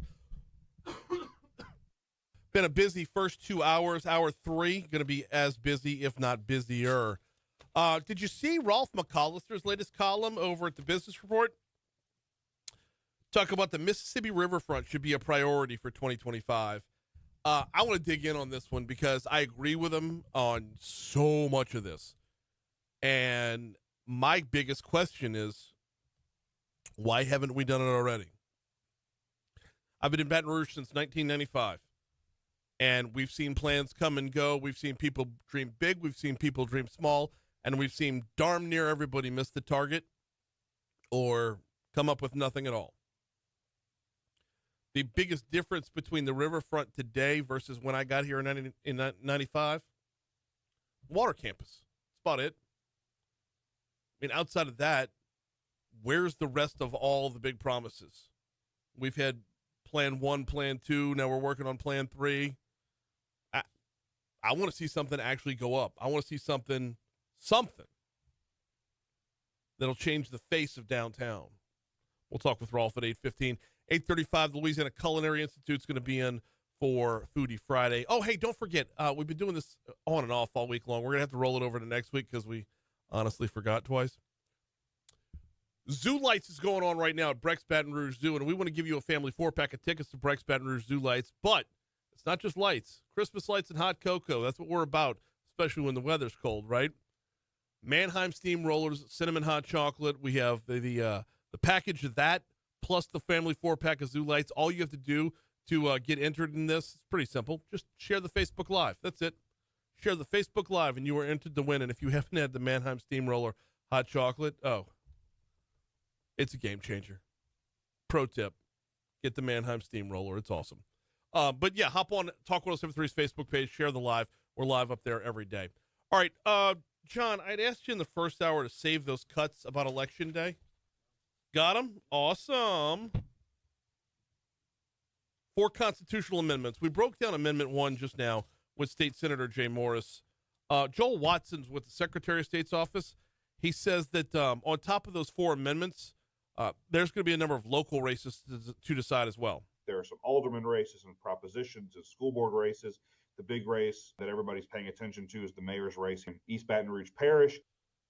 That is going to be the biggest one. And I don't know how to break down turnout. I really, we've talked to both candidates on numerous occasions. I've offered up as much airtime as is humanly possible to each of them. In fact, the offer was out up through till today. And they've been awesome about making themselves available, oh, by the way. But what's it going to look like? Who's going to show up tomorrow? I don't know if there's even an answer to that question until after the polls close.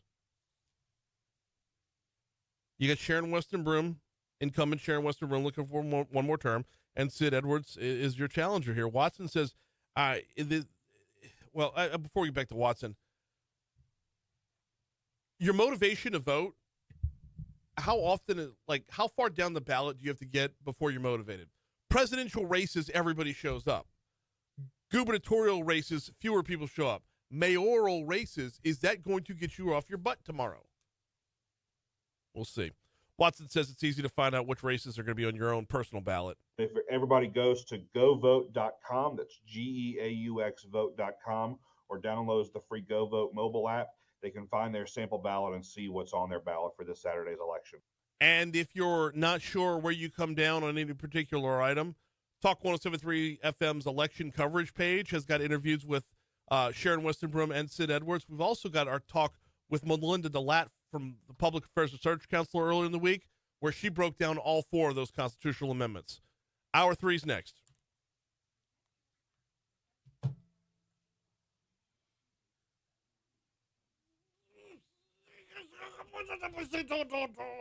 Oh.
No, I'll be doing inserts. I'm not doing like a full show. I'm just gonna be doing updates.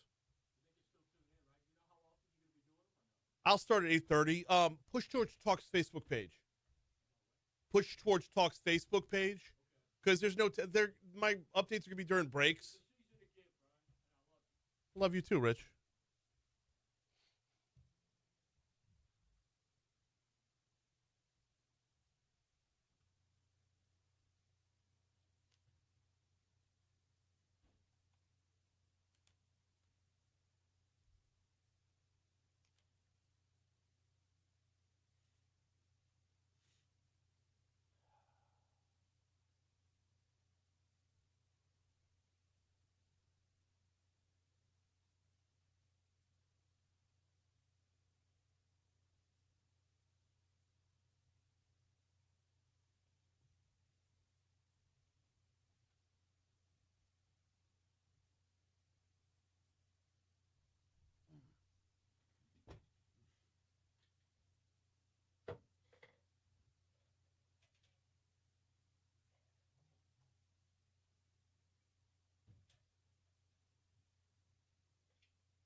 Also, if I'm not blocking the hot air from coming back my way. What year you think that is, huh? 42.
'806 Talk 107.3 FM WBRP mornings with Brian Haldane rolling right along. Hour 3 coming your way right now. Brian here with you.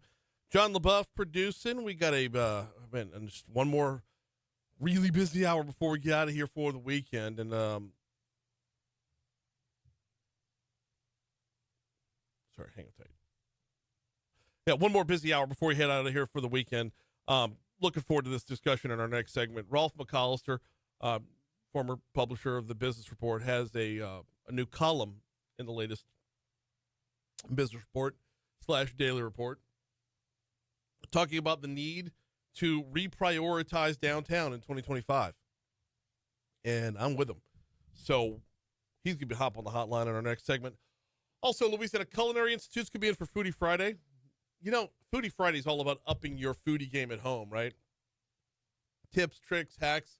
We celebrate a number of restaurants around here, but we try to pull a few nuggets away for ourselves that we can incorporate in our own kitchen or over our own grill. Why not call on the Culinary Institute? They teach people how to cook. Sounds like a perfect fit for me. So, That's all coming your way later on this hour. Right now, though, we start off with This Day in History. Mm-hmm.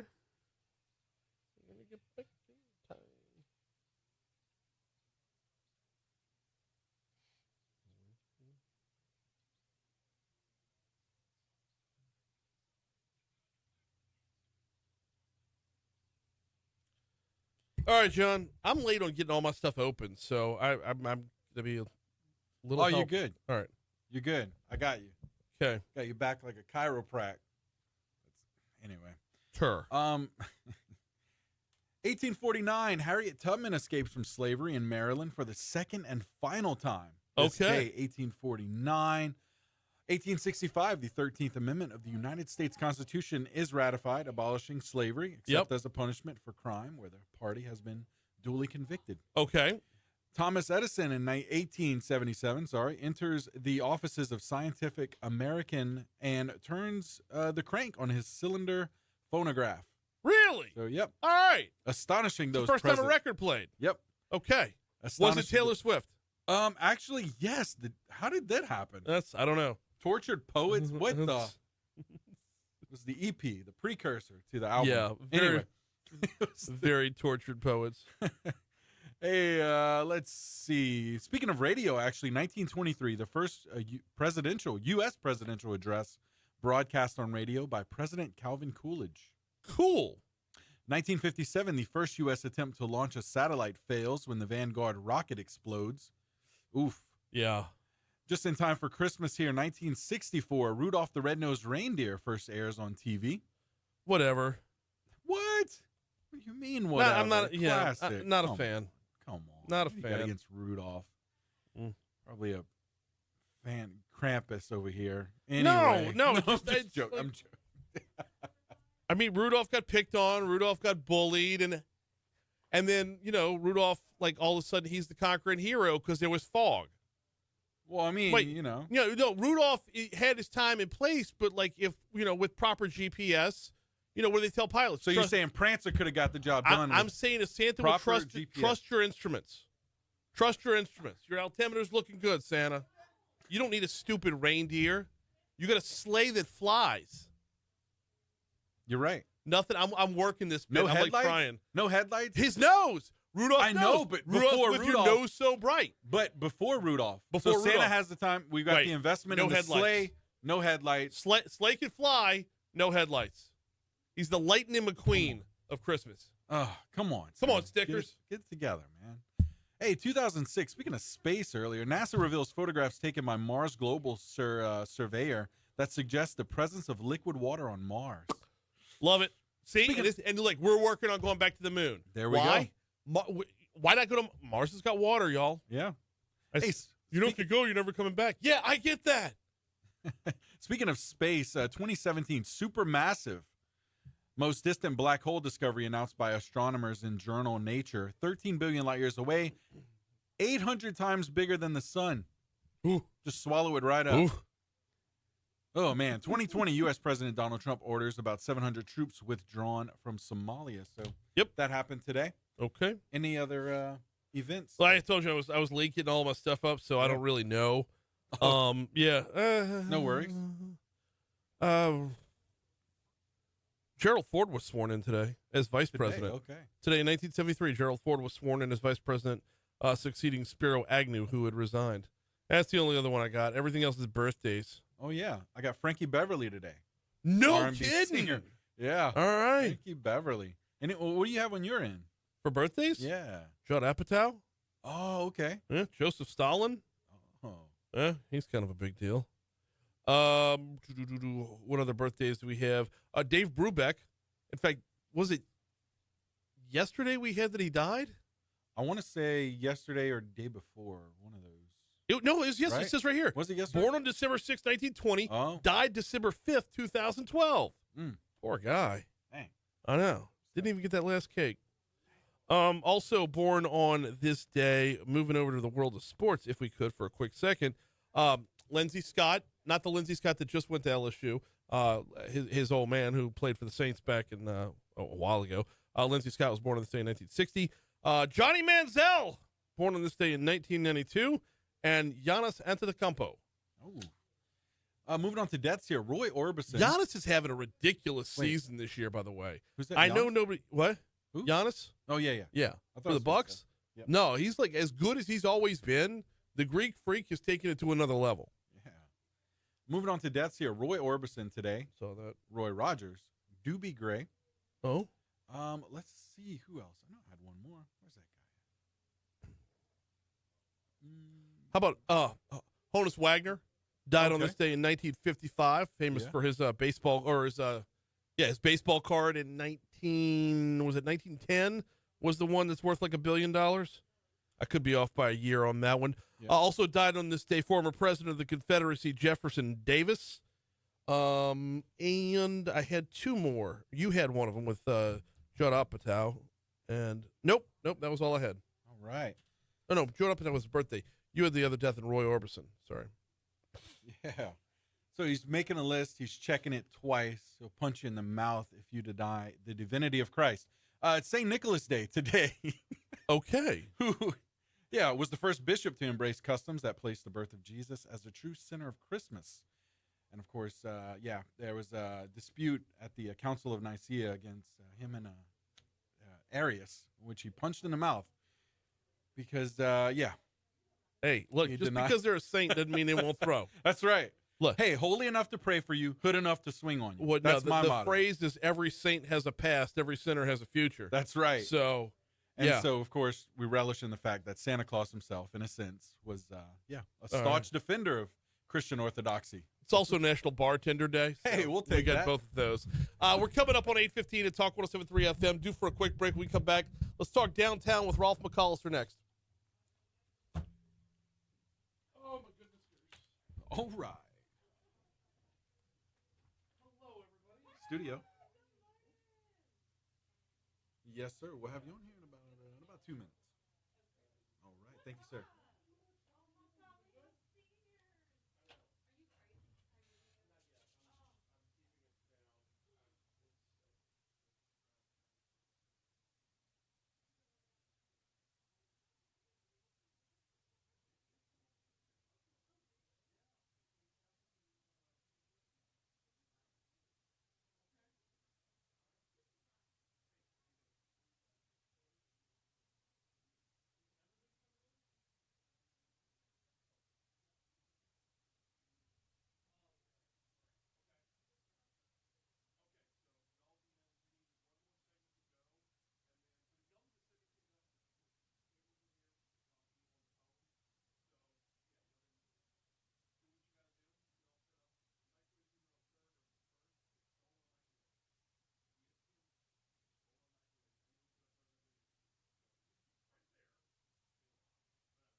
818 Talk 107.3 FM WBRP. Mornings with Brian Haldane rolling right along. We're still in the 30s outside, y'all. Yep, seasonably appropriate cold continues.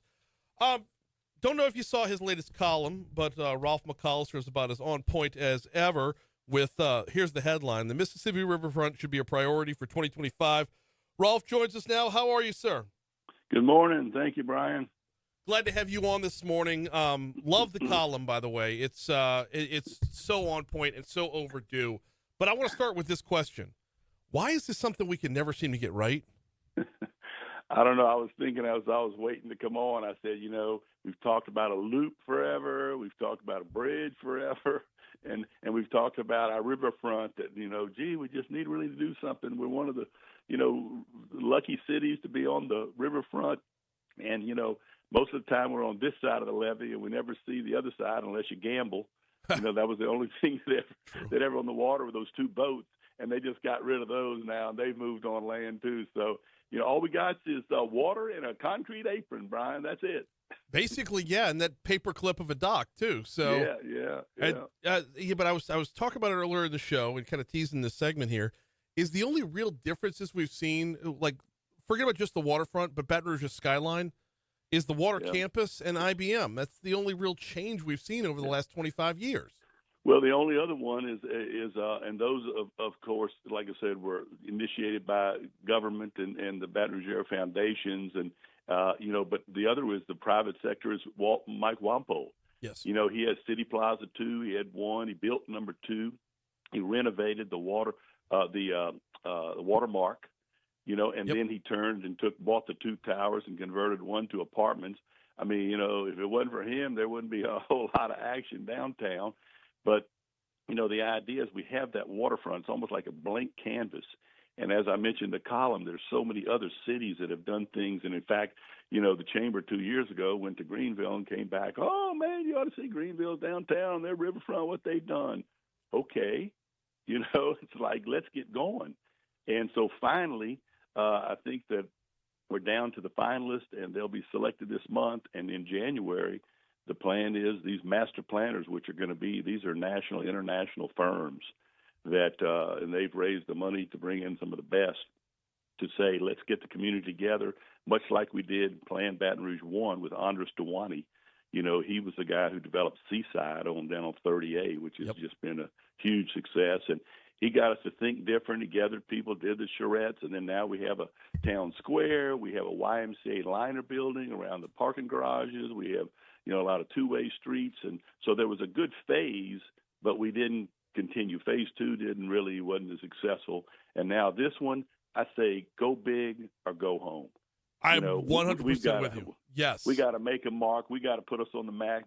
Brian, a few years ago, the tourist magazines for Louisiana had the Baton Rouge region. We were called Plantation Country. Okay. That doesn't work, Brian, and so that's been removed. So now the question is, what are we? What are we to attract tourism? Right. If we're going to have a bigger convention center, what are the conventioneers going to do outside their meetings? What are they going to do? Just walk up to the top of the levee and look at the water? I mean, Baton Rouge, we got to get with it, and it's time to quit talking. We just talk too much. Yeah, completely agree, although that's what pays my bills, so I can't complain about that. We got Rolfe McCallister with us. Okay, so what are the ideas, man? Where do you want to see this head? Well, the idea is, I've written about this, but this is where the community's got to decide what does it want to be when it grows up. But, one of the things that we tried a few years ago, which I've written about, and there's a video that's out there called Alive. And this was something that, they work with, BRAF worked with the Audubon Institute, down which has the Audubon Zoo and has the Aquarium of the Americas, and they've developed, along the riverfront there. Just Ron Foreman's done an incredible job. And, the idea was that was on the water in the Batur was all sorts of attractions and features and things, built around Louisiana and the water and the Mississippi. I mean, we have the water campus. The water is a big deal now. And we've got a lot of unique things where this was, something, and Kip led the charge, and it came up, I think, 48% for and 52 against. So it barely meant. Now, that was in 2008. Had we passed it, the plan said by 2021 you'll have 20,000 new jobs in Baton Rouge. with this because of tourism, because of development along the river. Brian, you drive down there on River Road, there's 2 full blocks that are empty. Riverfront blocks with nothing on them. One's got a fence around, the other's a parking lot. I mean, come on. And how disgusting is that, right? Riverfront property, these ought to be hotels or whatever where people are coming. And so this is the kind of thing. And then the people that come in hotels, we know they pay hotel taxes. They invest in our city, and it's the citizens don't have to put it up. They put it up, So there's just so many things that could be done. And again, I look at these other cities. I listed 10 of them here. We talked about Greenville. They're doing it. They've already done it. They're enjoying it, and we're just still talking about it. One of the biggest problems I see, Rolfe, and I don't know if you'll agree with me on this, but when you list out 10 cities, Baton Rouge is going to tell you why we're not like each of those cities. Rather than saying what's the one thing we can grab from each of them, Baton Rouge will say we're not like Pittsburgh. We're not like the river in San Antonio is not like our river. Let's be honest about that one. But there are things about each of these cities where you could look around and grab one thing at a time. And if you grab one thing from each of these 10 cities, now you've got one thing to change. You've got 10 things to change the face of downtown. You brought up Audubon Alive. I'm sorry, I'm all over the place. You brought up Audubon Alive. What's the likelihood of reviving that? I don't know. I mean, I've actually reached out and said, and I think the idea is there's a possibility. Now, things may change in the plan, but I mean, I think the property's still there. The concept is still there, like I said, I've had a conversation with Ron Foreman, and I've had conversations with Butch Spearden, who I talk about in here, and Stephen Goldsmith from Indianapolis, who did their riverfront. So there's people out there who would help us. And like you said, on those 10 cities, I thought about when I listed those that, someone's going to say, well, look, I don't expect you to copy them. I just expect you to say, look at what they did. Like you said, take the best things you want. This is going to be, these planners are going to come up with something unique to Baton Rouge on our river where we are with the input that we have. Yeah. And so the idea is, but what I'm saying is if they can do it, why can't we do it? And they're thriving and benefiting from that. And when people come, they go, we went down to the riverfront. We got to do this and this and this and this. What can you say now? We went to the state capitol. We went to the old state capitol. I mean, right. Casinos. So, now they can say they went to the Queen, and very soon they'll be able to say they went to the Bell. Right. And so anyway, I just think that, Butch Spearden, as I mentioned, Butch was here 30 years ago. A great guy. And Nashville saw his talent and snagged him. And, he did 30 years in Nashville and transformed that city, just incredible, booming now. And he just said, without a downtown, you don't have a city. Yeah. And he said, I left 30 years ago, Rolfe, and your riverfront is the same. Now, that's sad. No, 30 years later, and he's saying it hadn't changed. And so, I think the ideas, as I said, there's lots of ideas out there.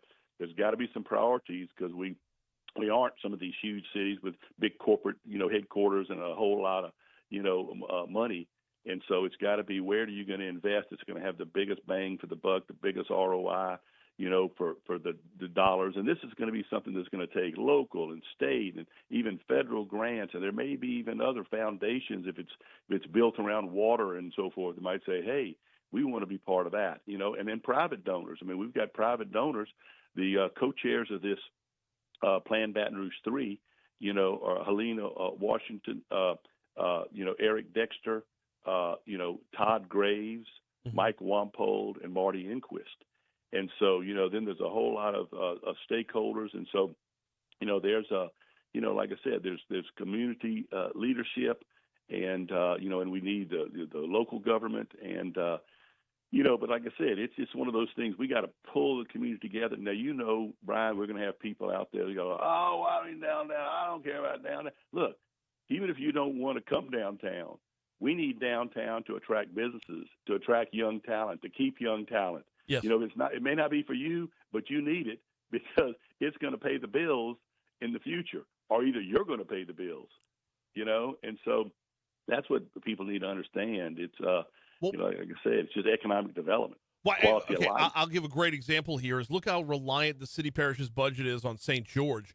Like, how much turmoil are we seeing because they formed another city?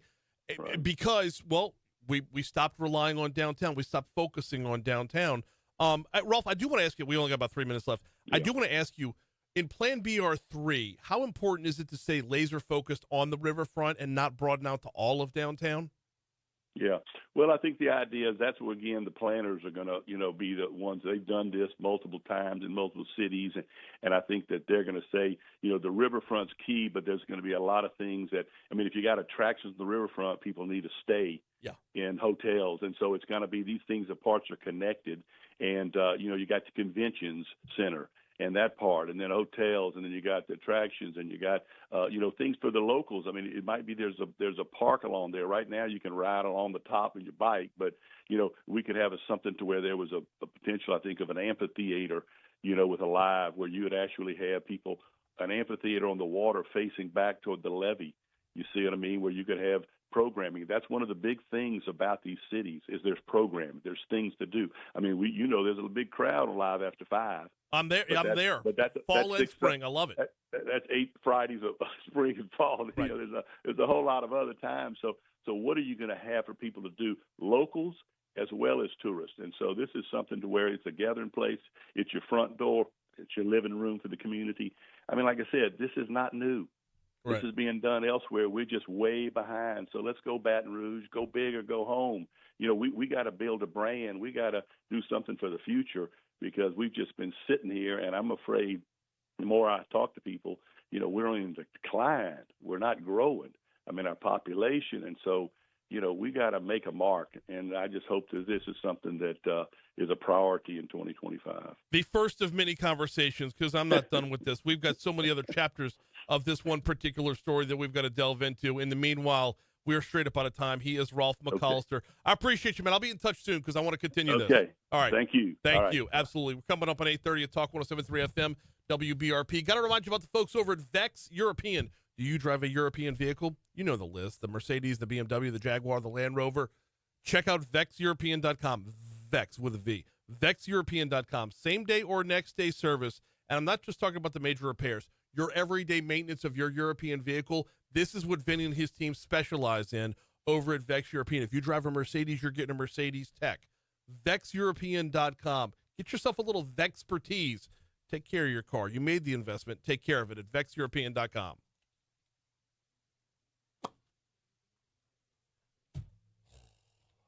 All right. Okay.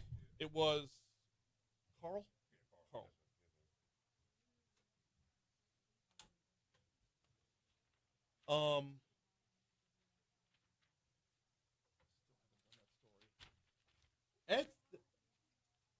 Right inside there, there's a small roll.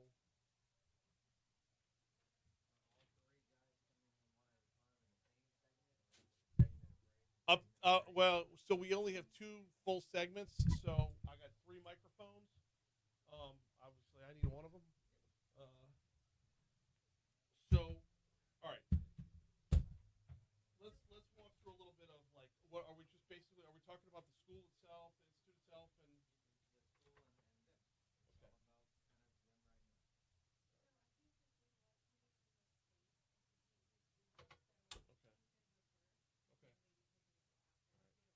I apologize in advance. We have very poor ventilation, so there's not going to be a fan above it pumping everything out.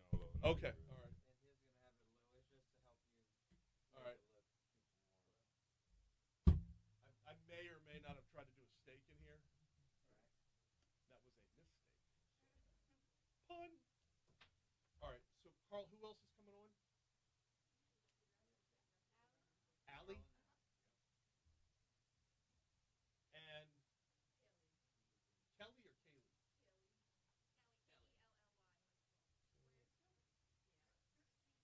It pronounces the same. All right. So, okay, so what we'll do here is I'll start with Carl, and we'll talk about what he's preparing, and then we'll just start to rotate y'all in and talk about why you're on this path, what interested you in it, and what you're getting out of LCI. Awesome.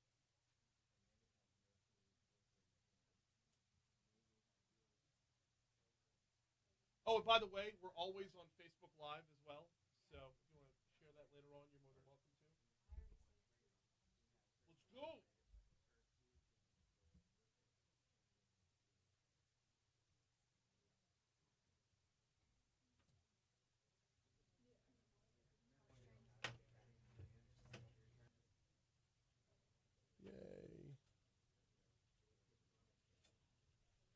There's sizzle starting to happen. I love it. Sizzle? Okay. That's what's up.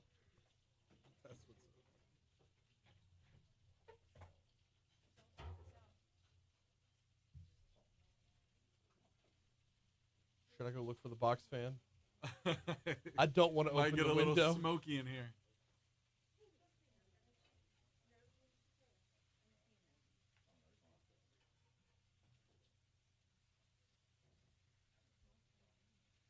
I know, already smelling good. That's awesome.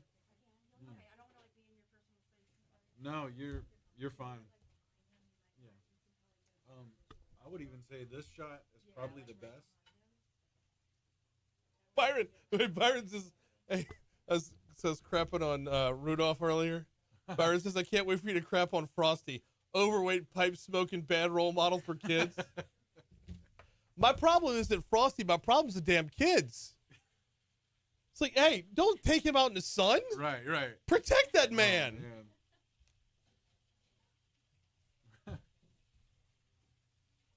Can't wait for you to crap on Frosty.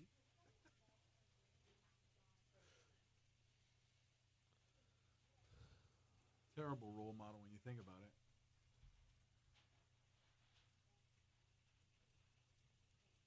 What, Frosty? Yeah. Yeah. I mean, he runs through town, tells a cop to piss off. Like,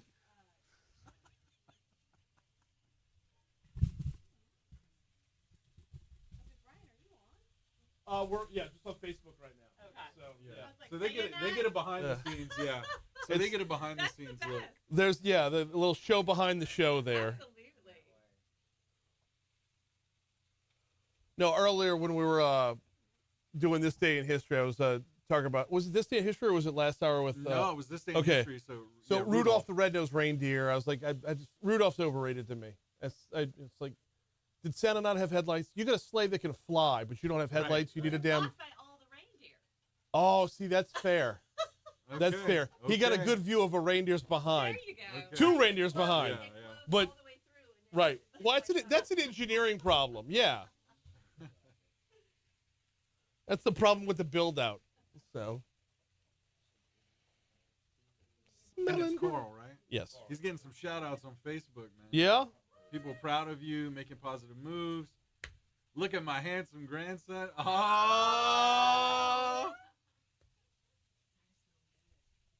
That smells so good. Doesn't it, though? It's like, man.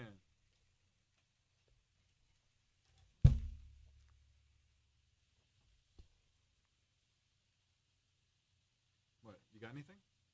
I've been listening. No. This was recorded. It's not balanced. Oh. It's right and left. Oh. It's there. It's weird, because I only have it in my left right now. I don't know. Oh, hang on. No, maybe it was my headphones. This is my headphones. Okay.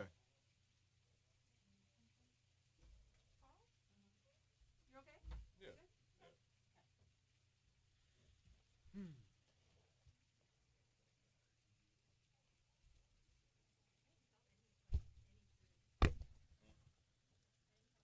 It is already smelling so good in the studio right now. We got to check weather before we get into Foodie Friday, though. Here's what we got going on for today. Your high is not going to see the 60s. Your high today is getting up to 56 degrees. Overnight low tonight gets down to 38. Tomorrow, election day. Yes, tomorrow is an election day, friendly reminder. We will see 60 degrees. It's going to be cloudy all day long. Overnight low Saturday and Sunday gets down to 49. Sunday and Monday, we're looking at more rain. 90% chance of rain Sunday, Monday.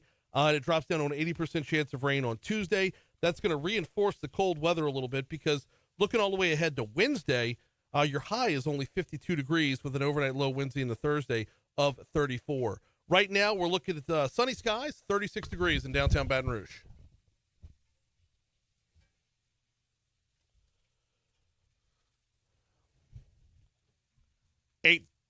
838 Talk 107.3 FM WBRP. Mornings with Brian Haldane rolling right along. It is time for Foodie Friday. And, man, if we could rewind the clock back to the genesis of this segment, Foodie Friday is all about upping your game in your kitchen, upping your game on your grill. It's about being a foodie. Well, what better people to talk to than those who are being taught how to cook themselves? That would be the Louisiana Culinary Institute welcoming them in this morning. We got Carl, we got Allie, we got Kelly. Who's up first? Carl, you're busy. You stay over there. You can hear that sizzle in the background. Carl's working at Allie. Step up first. Let's get you in here. Let's talk a little bit. First of all, welcome to Talk 107.3. How are you? Good. How are you? I'm doing very well. Get this up by your body. There you go. Thank you. Right into it. All right. Thank you for having me. No, glad to have you in here. We got Allie Melanson with us. Okay, let's talk a little bit about what got you into the Culinary Institute. And, like, was this just a childhood passion? How did this start? Honestly, I was not into cooking whenever I was a kid. Really? I was a very, very picky eater. Mm-hmm. So I think it came as a shock to everyone whenever I said, hey, I want to go to culinary school. But I was actually working as a server at Cracker Barrel at the time. And it just made me really want to get out of the front of house and take on the back of house portion and the cooking and preparing food and stuff like that. Very cool stuff. All right, so walk us through that. Once you've gotten into the Culinary Institute through now, what has been your motivators? What has been your drivers? What are you best at, type of thing? I currently am running my own business. I own a meal prep service in Ascension Parish. Oh, wow. And I do blend my own seasonings. This is a prototype that I'm working on right now. Okay. I try to promote cleaner eating, healthy eating, and make it as convenient for the consumers as possible. Okay, so you're in South Louisiana. You used to work at Cracker Barrel. Cleaner, healthier eating? I mean, that's quite the side path. I personally, I hate to say it, but I don't eat very well. Who does? Who does, right? So I think by promoting it to other people, it's also pushing me to take on as that's well. fair. Yeah. That's fair. And I guess the mission here is doing it without sacrificing flavor. Exactly. So I have prepared for you today a spinach and mushroom stuffed salmon. And I paired it with some cauliflower Parmesan rice. John, show that off to the Facebook camera, please. All right, talk to me about, while he's showing it off to our Facebook audience, talk to me about it. So I did season the salmon with my classic Cajun blend. This has no salt, low sodium. You're able to add as much salt or as little salt as you want. Mm-hmm. I like to use the cauliflower rice because it allows the customer to feel like they're still eating rice without sacrificing the flavor or the texture. Right. But it's low carb. It's much healthier for your body. Yeah.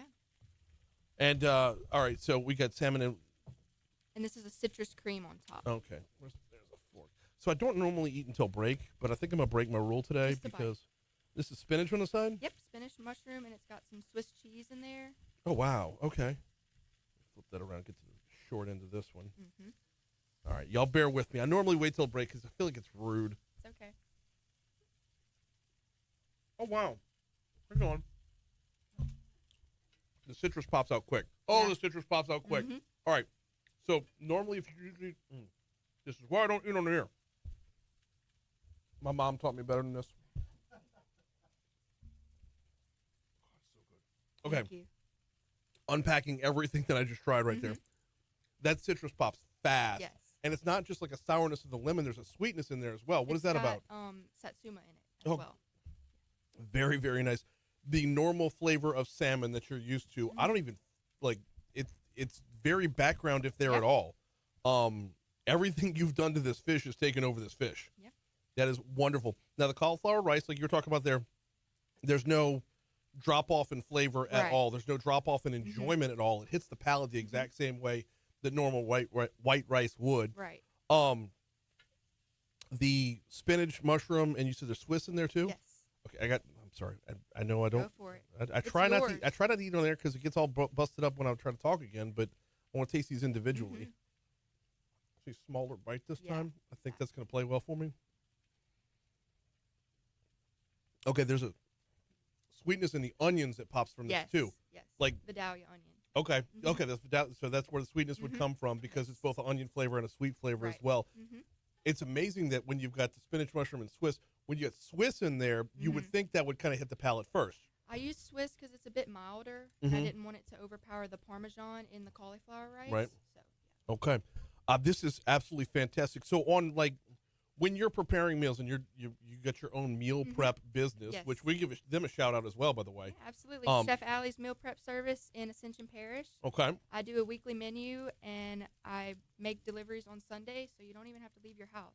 Fantastic. And for a lot of folks that are doing meal prep, it's this healthy option that's what it's lacking in our day-to-day life is having the time to do it. So this all put together, how does this work? Like people buy by the week? Yeah, you can. I do bulk items, so you can buy 5, 7, 10, 12 meals at a time. Okay. And you can actually freeze these. Oh, wow. So they last a long time. Okay, and the portion size is ample to be sure, but very that's generous. Yeah, it's a generous portion, but it looks like it's generous and calculated at the same time. Exactly. Yeah. To keep Generously from the overindulging. mindful. Yes, that's the way to put it. All right, now let's back things up to Louisiana Culinary Institute because this didn't happen overnight. No, it did not. Walk me through your experience at the Culinary Institute and how they helped, A, teach you how to do this, and B, put you on the path to find your niche to where you're going to do what you're good at. So throughout high school, I was interested in business and marketing. I originally wanted to go to school to get a marketing degree, but once I started at LCI, they actually have hospitality management courses there that they talk to us about, and they really provided some insight as to what it actually takes to start your own business. It's not easy. It doesn't happen overnight, and there's always room for improvement and growth. No, absolutely. Yeah. So, okay, so if you had a passion for business on the front end, the business and doing the books, that's not going to kill your passion for the cooking as well. No. You're able to walk the path where you can embrace both. I have a very creative mind, and owning my own business allows me to literally do whatever I want. This is kind of awesome.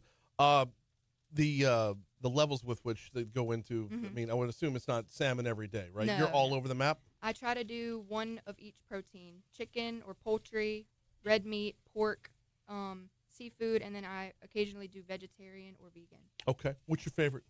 I personally don't eat meat. I like chicken sometimes, Okay. but if I could get a vegetarian meal, I probably would pick vegetarian. Well, and I mean, pescatarian's no slouch right here because you're killing this salmon. This is awesome. Thank you. Very, very well done. Allie Melansaw from Chef Allie's Meal Prep Service, which stems out of the Louisiana Culinary Institute.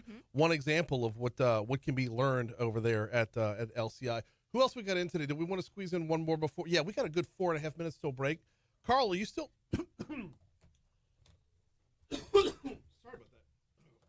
Sorry about that, Carl. You still working? No, you're already plating things over here. All right, step on up, man. Step on up. Heard that.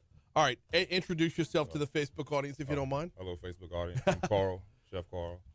Carl, okay, so everything in here smells fantastic right now. And by the way, great job not smoking us all out because you were physically cooking in studio. We could hear the sizzle in the background. This is beautiful. This is gorgeous. Before we get in, give it straight to John. Let him show it off to the Facebook audience there. Before we get into what you prepared for us today, I want to talk a little bit about yourself, your path, why Louisiana Culinary Institute, and where they're taking you. Yeah, well, Louisiana Culinary Institute has taken me to a lot of places. We have a class called cost management. I think that was the biggest thing for me into my catering business was costing. And so with that class, it taught me a lot. It taught me how to, portion things out correctly, getting your costs right, not going broke or bankrupt at 25. Right. So it helped me out a lot. Then with Chef Colt, who's one of my mentors at the school, he taught me a lot of almost everything, even with life, not even just cooking wise, with life, plating stuff, So I mean, and this is gorgeous, by the way. Thank you. Was this the same question that I asked Allie? Was this a childhood passion? Was this something you knew you wanted to pursue? No, I hated cooking. Really? Yeah, you can ask my mom. And we're 0 for 2 so far. Yeah, I hated cooking. Only thing I liked to make was eggs in the morning. Okay. Yeah, so okay. That's easy. Yes, sir. What turned? I moved to Louisiana. Yeah, I was born here. My parents were from here, but we moved to Vegas when I was like 4 or 5. Okay. So when I moved out here, there's some great cooking out here, and I was like, I have to figure out how to make this stuff. And I was working at Chili's for a little while, and I was at Papa John's. I'm like, I think I like to create. So, okay. I want to try to go different places. I work at Tallulah right now at the Renaissance Hotel. Oh, no kidding. Yeah, okay, yeah, Renaissance Hotel sponsors one of our shows over on 104.5 ESPN. Tallulah's a gem, by the way. Yeah. Very, very underrated. Yeah, I don't think anybody knows about it. It's you're inside the Renaissance. I mean, everybody sees the Renaissance, but gotta raise that flag up a little bit for Tallulah. All right, what's on the plate here? What do we got? So we have a confit duck. It was sous vide overnight. With I would say winter vegetables. Has red beets on it, broccolini, and some roasted garlic and roasted Brussels sprouts. And the duck is snap. Yeah. Then it's a red wine demi sauce as well. Yeah. Okay. I'm going to have to wait until break to try this because this is going to involve Everett. This is flipping gorgeous. Thank you. Before we get to break, let's talk a little bit about like some of the things you've learned along the way. Has your intended path changed based off of what you've learned and some of the guidance you've gotten? Yeah, I will say it has changed. Okay. Because at first I didn't know what I wanted to do. Right. And then going deeper into LCI, it's like, okay, I know exactly what I want to do. I want to do private dining. I want to travel. I don't have any kids right now, so it's like I want to go all over the world. I want to show everybody what I can do and what I can produce. How immersive is it? I mean, are we talking like, are you able to, manage work outside of it along the way? Yeah, of course. It's not that hard. I think everybody in our class has a job and goes to school, so it's not that hard. A lot of people try to make it hard, but it's actually really easy. Then working in a restaurant and going to culinary school, you take that to your job, and you take whatever you learn from job to school, and it balances out. I would imagine there's a lot of, you can see the application week to week, lesson to lesson, everything you learn as you bring it back. But, I mean, no offense to Chili's, but, like, you've gone to new heights at Tallulah from where you were, for sure. Absolutely. Exactly. I can't wait to dig in on this, but we got to hit Your Money Now coming up in just a minute. Before we hit Your Money Now, I do have to press pause. We do have to remind you about the Home for the Holidays giveaway over at talk1073.com. The good folks over at Citizens Bank and Trust are kind of helping you out, bringing you the ultimate holiday gift with our Home for the Holidays sweepstakes. Imagine 2025 with your rent or mortgage covered up to $18,000. We're here to make your holidays a whole lot brighter. Just sign up at talk1073.com, and you can be living stress-free next year. The winner, we got 2 more weeks on this one. The winner will be notified on December 20th. It's Home for the Holidays, presented by Talk 1073 and Citizens Bank and Trust. We've got the Louisiana Culinary Institute in the house for Foodie Friday this morning. Taking a break on the air. We will continue on Facebook Live. On air, here's Your Money Now. All right. This is freaking beautiful. Thank you, sir. All right, so this is, you said red beets? Yeah, red beets. No.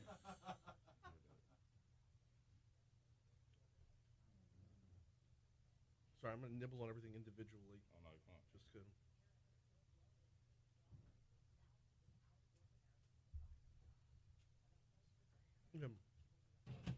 Beets can come off sour sometimes. That's fantastic. Yeah, thank you. That's ridiculous. Brussels sprouts are one of my favorites. What is that? Oh, so I made a seasoning blend, pretty much. It's a vegetable seasoning blend. I put on almost all my vegetables. Yeah. What is the flavor I'm getting from this? So that's because it's not like a spice. Yeah, it's more of a like it's onion powder, paprika, garlic powder. You have a little bit of cayenne in there. Okay. Yeah. That is unlike any Brussels sprout I've ever had. That is amazing. All right, Doug. So I'm a bit of obviously an amateur, but I love my immersion circulator. So you said sous vide overnight? Yeah, sir. Like the whole night? No, not the whole night. No. Well, 3 hours, 2 hours, what? 5 hours. 5 hours. Okay. How important is that with Doug? Well, you really don't have to sous vide overnight, but really, with this, so it can be tender enough, and that's the confit. It's just cooked in its own fat. Yes. Overnight, so yes. For this dish, confit means with fat, fat, right? Yeah. What goes into the glaze before I even try it? So the glaze. Oh, it's just red wine demi. So it's okay. So it's a veal-based, bone-based stock. Okay. Just reduce it down and just add a demi in there. Okay, and then just a quick pan fry, which y'all saw in real time. So.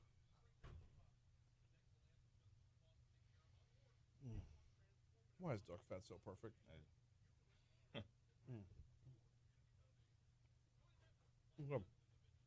Here we go. When you sous vide it like that, everything flows all the way through. Like it's this into the meat. So. There is just it. There's no like punchy spots within it. It's all the way through. All the flavors the whole way through. Nothing's overpowering here. Nothing's like really kicking you. You're letting the duck do its job. Yeah. That's what a lot of times folks will, I'm gonna show you how much I know here, but like you let the duck do its job. That's the star. So, unbelievable stuff from start to finish. Do what? Oh no, you're good. You're good. This is just ridiculous. Is this a Tallulah? No, this Okay. is what I All right, made. all right, Yeah, all right, no, all right. no, nothing that's blue, no. All right, all good. Man, this is awesome stuff. Kelly, we need to get you in here as soon as we come back from break. So, because we're only gonna have about 5 more minutes on air, I want to make sure everything's maximized on air. Address and website. We're 10550 Airline Highway. Airline.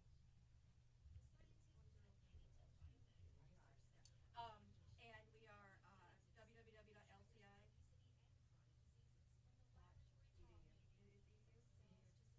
Okay.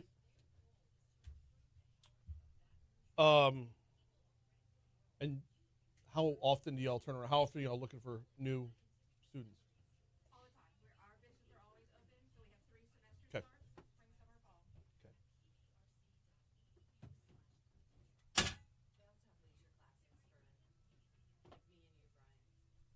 fall. Okay.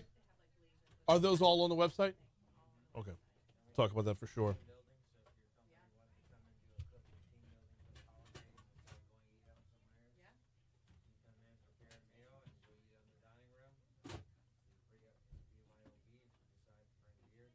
Love that.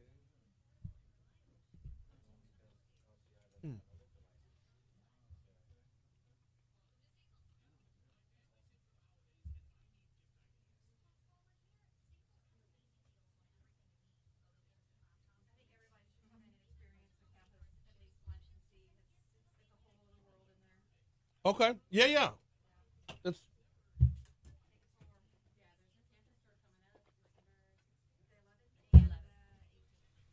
11th and 18th. Okay.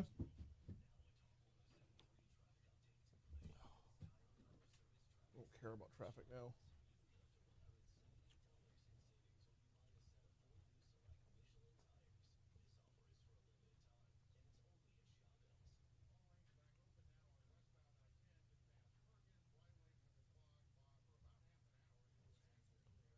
I want to do a quick 60 seconds before, just because I didn't want to do the whole review on Facebook. We'll make sure the full audience gets to hear it.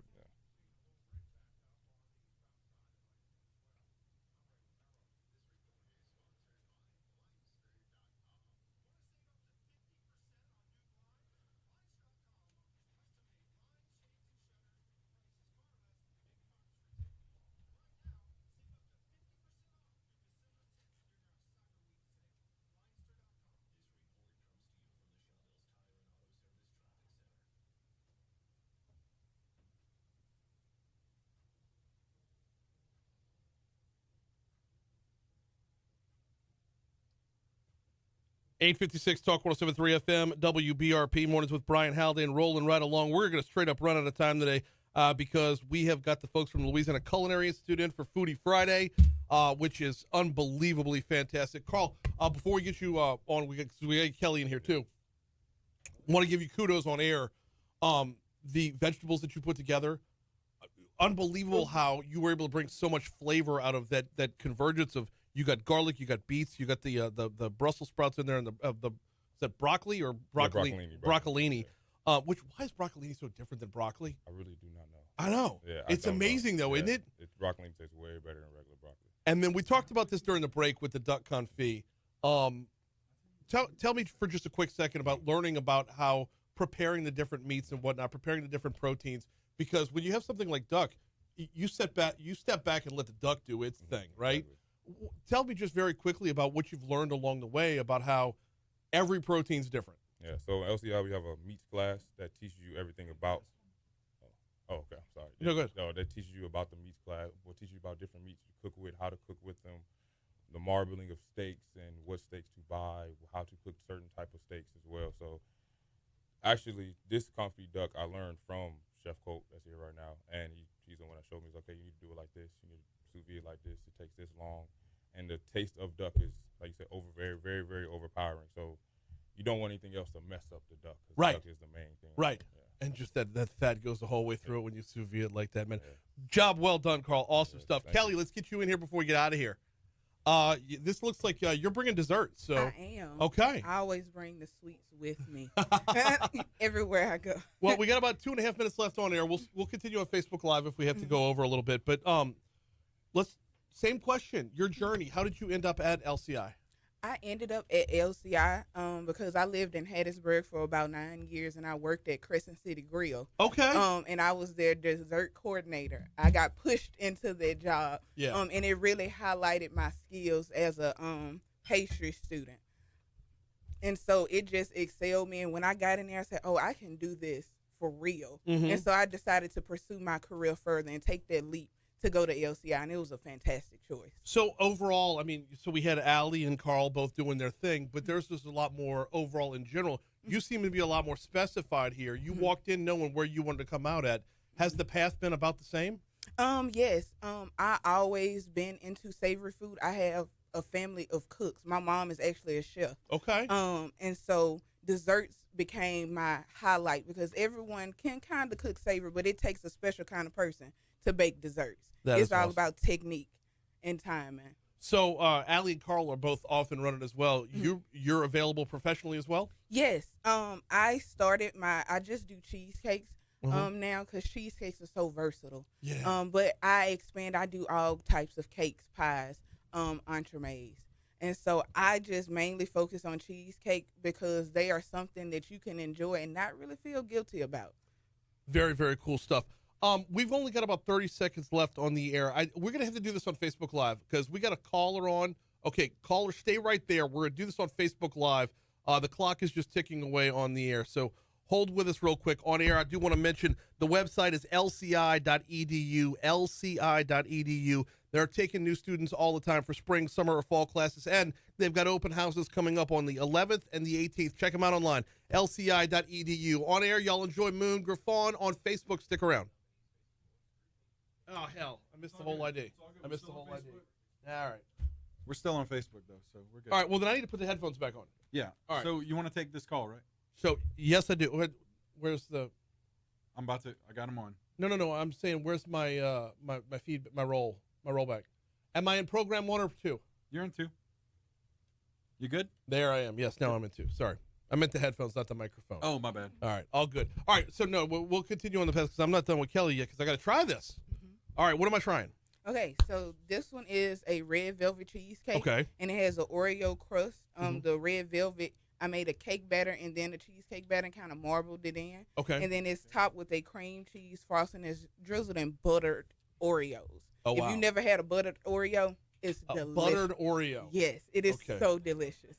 And this one right here is a sweet potato cheesecake. It has like a cinnamon crust, and the sweet potato pie is marbled in with the cheesecake, and it's topped with this beautiful praline sauce that I make. The praline, as you can see, is glistening. So you could tell she crossed over to Mississippi right there. Yeah, because she went praline. Yes. Yeah, no. I'm from Natchez.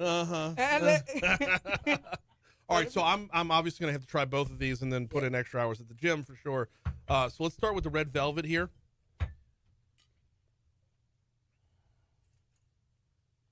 Oh my goodness. Yes. Okay. Yes, sir. Sorry, we're gonna have you on here shortly. Marble. You gotta give one of these to John to show off because the layering of this is ridiculous the way it comes out.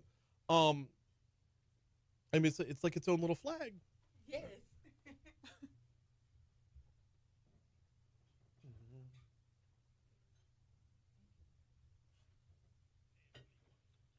Hey, kill the spots. No, on the board. Oh. Kill it. There you go. My bad. Sorry. Okay, there's so many. Okay, first of all, that's not fair, Kelly. No, because when you come in here with the desserts, you just get to play. Yeah. You just get to experiment and play and see what's going to come out on the other side. The way these flavors stack up, when you add that flavor of the cheesecake right down the middle, you got that Oreo on the bottom, and then the icing on top with the crumbled Oreo inside it. There's so many different layers and so many different explosions of different levels of sweet. None of them is like, burn your face off sweet, but oh my goodness gracious. Yes. How long does it take to come up with the proper combination for something like that? It's all about trial and error. That Mhm. particular recipe I had been working on for about 3 years to get it balanced. Goodness. It took time because if I'm going to do something, I'm going to do it right. For sure. And so I wanted that perfect balance so you can get your sweet, you can get your salty, you can have that buttery, and everything just blends and melts together. All right, I'm about to dig in on the sweet potato cheesecake with the. So it's just as a regular praline topping. Yes, it's a praline sauce, and I put heavy whipping cream in it to give it that glisten, that shine on top. That way it could just Make sure twinkle. John's got one that he can show off for Facebook Live, because this is a thing of beauty right here. Yes. Where it's do what? I said, yeah, for Facebook. No, well, you're going to dig into it as soon as you're done showing it off, but give them ample time to see what's going on here. Because you talk about that glisten, Kelly. Yes. It really shows up. It's almost too pretty to eat. So we got the crust on the bottom is it's graham cracker crust, and Yes. the sweet potatoes cooked into the cheesecake. It is. Okay, but it didn't affect the coloring of the cheesecake at all. It did not, because I was very meticulous to put the sweet potato batter in the middle and kind of lightly marbled it. Because I Okay. wanted you to bite it and taste the cheesecake first, All right. and then get that pow of nutmeg, cinnamon, and spice from that sweet potato in the middle. I have a feeling I saved the best for last here. So good. Warm. Okay. Yeah. Nope. You know where I'm going. Yes. Because the praline sauce is a little bit warmer than because the cheesecake's going to hold on to whatever cooling you had on it. But the way those two pair together, they just explode. Okay. Difference here is on the red velvet, it's all the individual flavors. On this one, everything explodes together. It's like one big pop of amazing. Yes. That is all. Okay, how long did that one take to come up with? It did not take long. I got the sweet potato pie recipe. It's actually my grandmother's recipe. And so I took it and kind of tweaked it to fit the cheesecake, because you don't want the pie batter to get too custardy, and it takes away from the texture of the cheesecake. Okay. And so I played with it for a little while, and I wanted to have that almost effect of a sweet potato casserole in a bite. Yes. That's what I was going for. And then when I finally got that balance right, I said, this is it. Okay, so and these are individual servings. Are they available as the big cheesecakes as well? Yes. Or I offer them in 5 inches and 9 inches. The bigger the cheesecake, the more toppings, decorations I play with. Those, if you want something to just bite on real quick, nothing too much, cute for parties and small gatherings. Yeah. But if you want something for yourself, the 5-inch personal, and then the 9-inch I also offer. I have a Instagram page dedicated to my cheesecakes. both of them eyes roll in the back of your head for us. This one's my favorite, though. This was unbelievably well done. Awesome stuff, Kelly. I greatly appreciate it. Okay, we have a caller on who wants to give something away. Yeah, maybe so. All right, let's do that. Welcome to Talk 107.3. How are you? Good morning. How you guys doing? I'm doing very well. Who am I talking to this morning? Hello? Yes, hello. Put me in offline. Put me and him in offline. You got it? All right, there we go. Now you got me? Yeah, got you now. All right, cool. Who are we talking with this morning? My name is Carl Howard. Carl Jr. Howard? Jr. Yes, I am the father of Carl Howard that's in your kitchen right now cooking. Okay. And first of all, I want to congratulate all three of the students. That's Yes. number one. Number two, I would like to pay for dinner for 5 people. Oh, my goodness. The first 5 people that contacts Carl, they will be able to get a free duck meal, the same meal that you was able to eat today. Okay, all right. The first 5 people that contact Carl get that duck confit that Carl just made for me, which, by the way, he is killing it. That was an amazing experience and explosion of taste. Where can they contact him? I do not have social media, but Carl will definitely be able to give you guys that information. All right, Carl, you got to hop back in here and give out your social media. All right.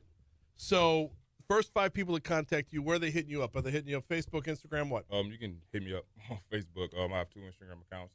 My first one is The Chef Carl, so it's THEE Chef Carl. Mhm. Then my catering business account is Gourmet Destinations 21. Okay, Gourmet Destinations 21. Send in the direct message. First 5 folks get that duck confit on your dad, by the way. Oh, heard that. So, Thank yeah. you. Thank you, Dad. Yeah. He's in there. Carl, we appreciate you, man. Thank you so much. Did he already hang up? Nah, he's gone. He's gone. All right. Carl, yep, so we'll be on the lookout for that. I might have to follow up on Monday, though, because the only people that saw it are the ones watching Facebook Live right now. So if they don't hit you up, we're gonna make them shell out some duck. That's gonna happen.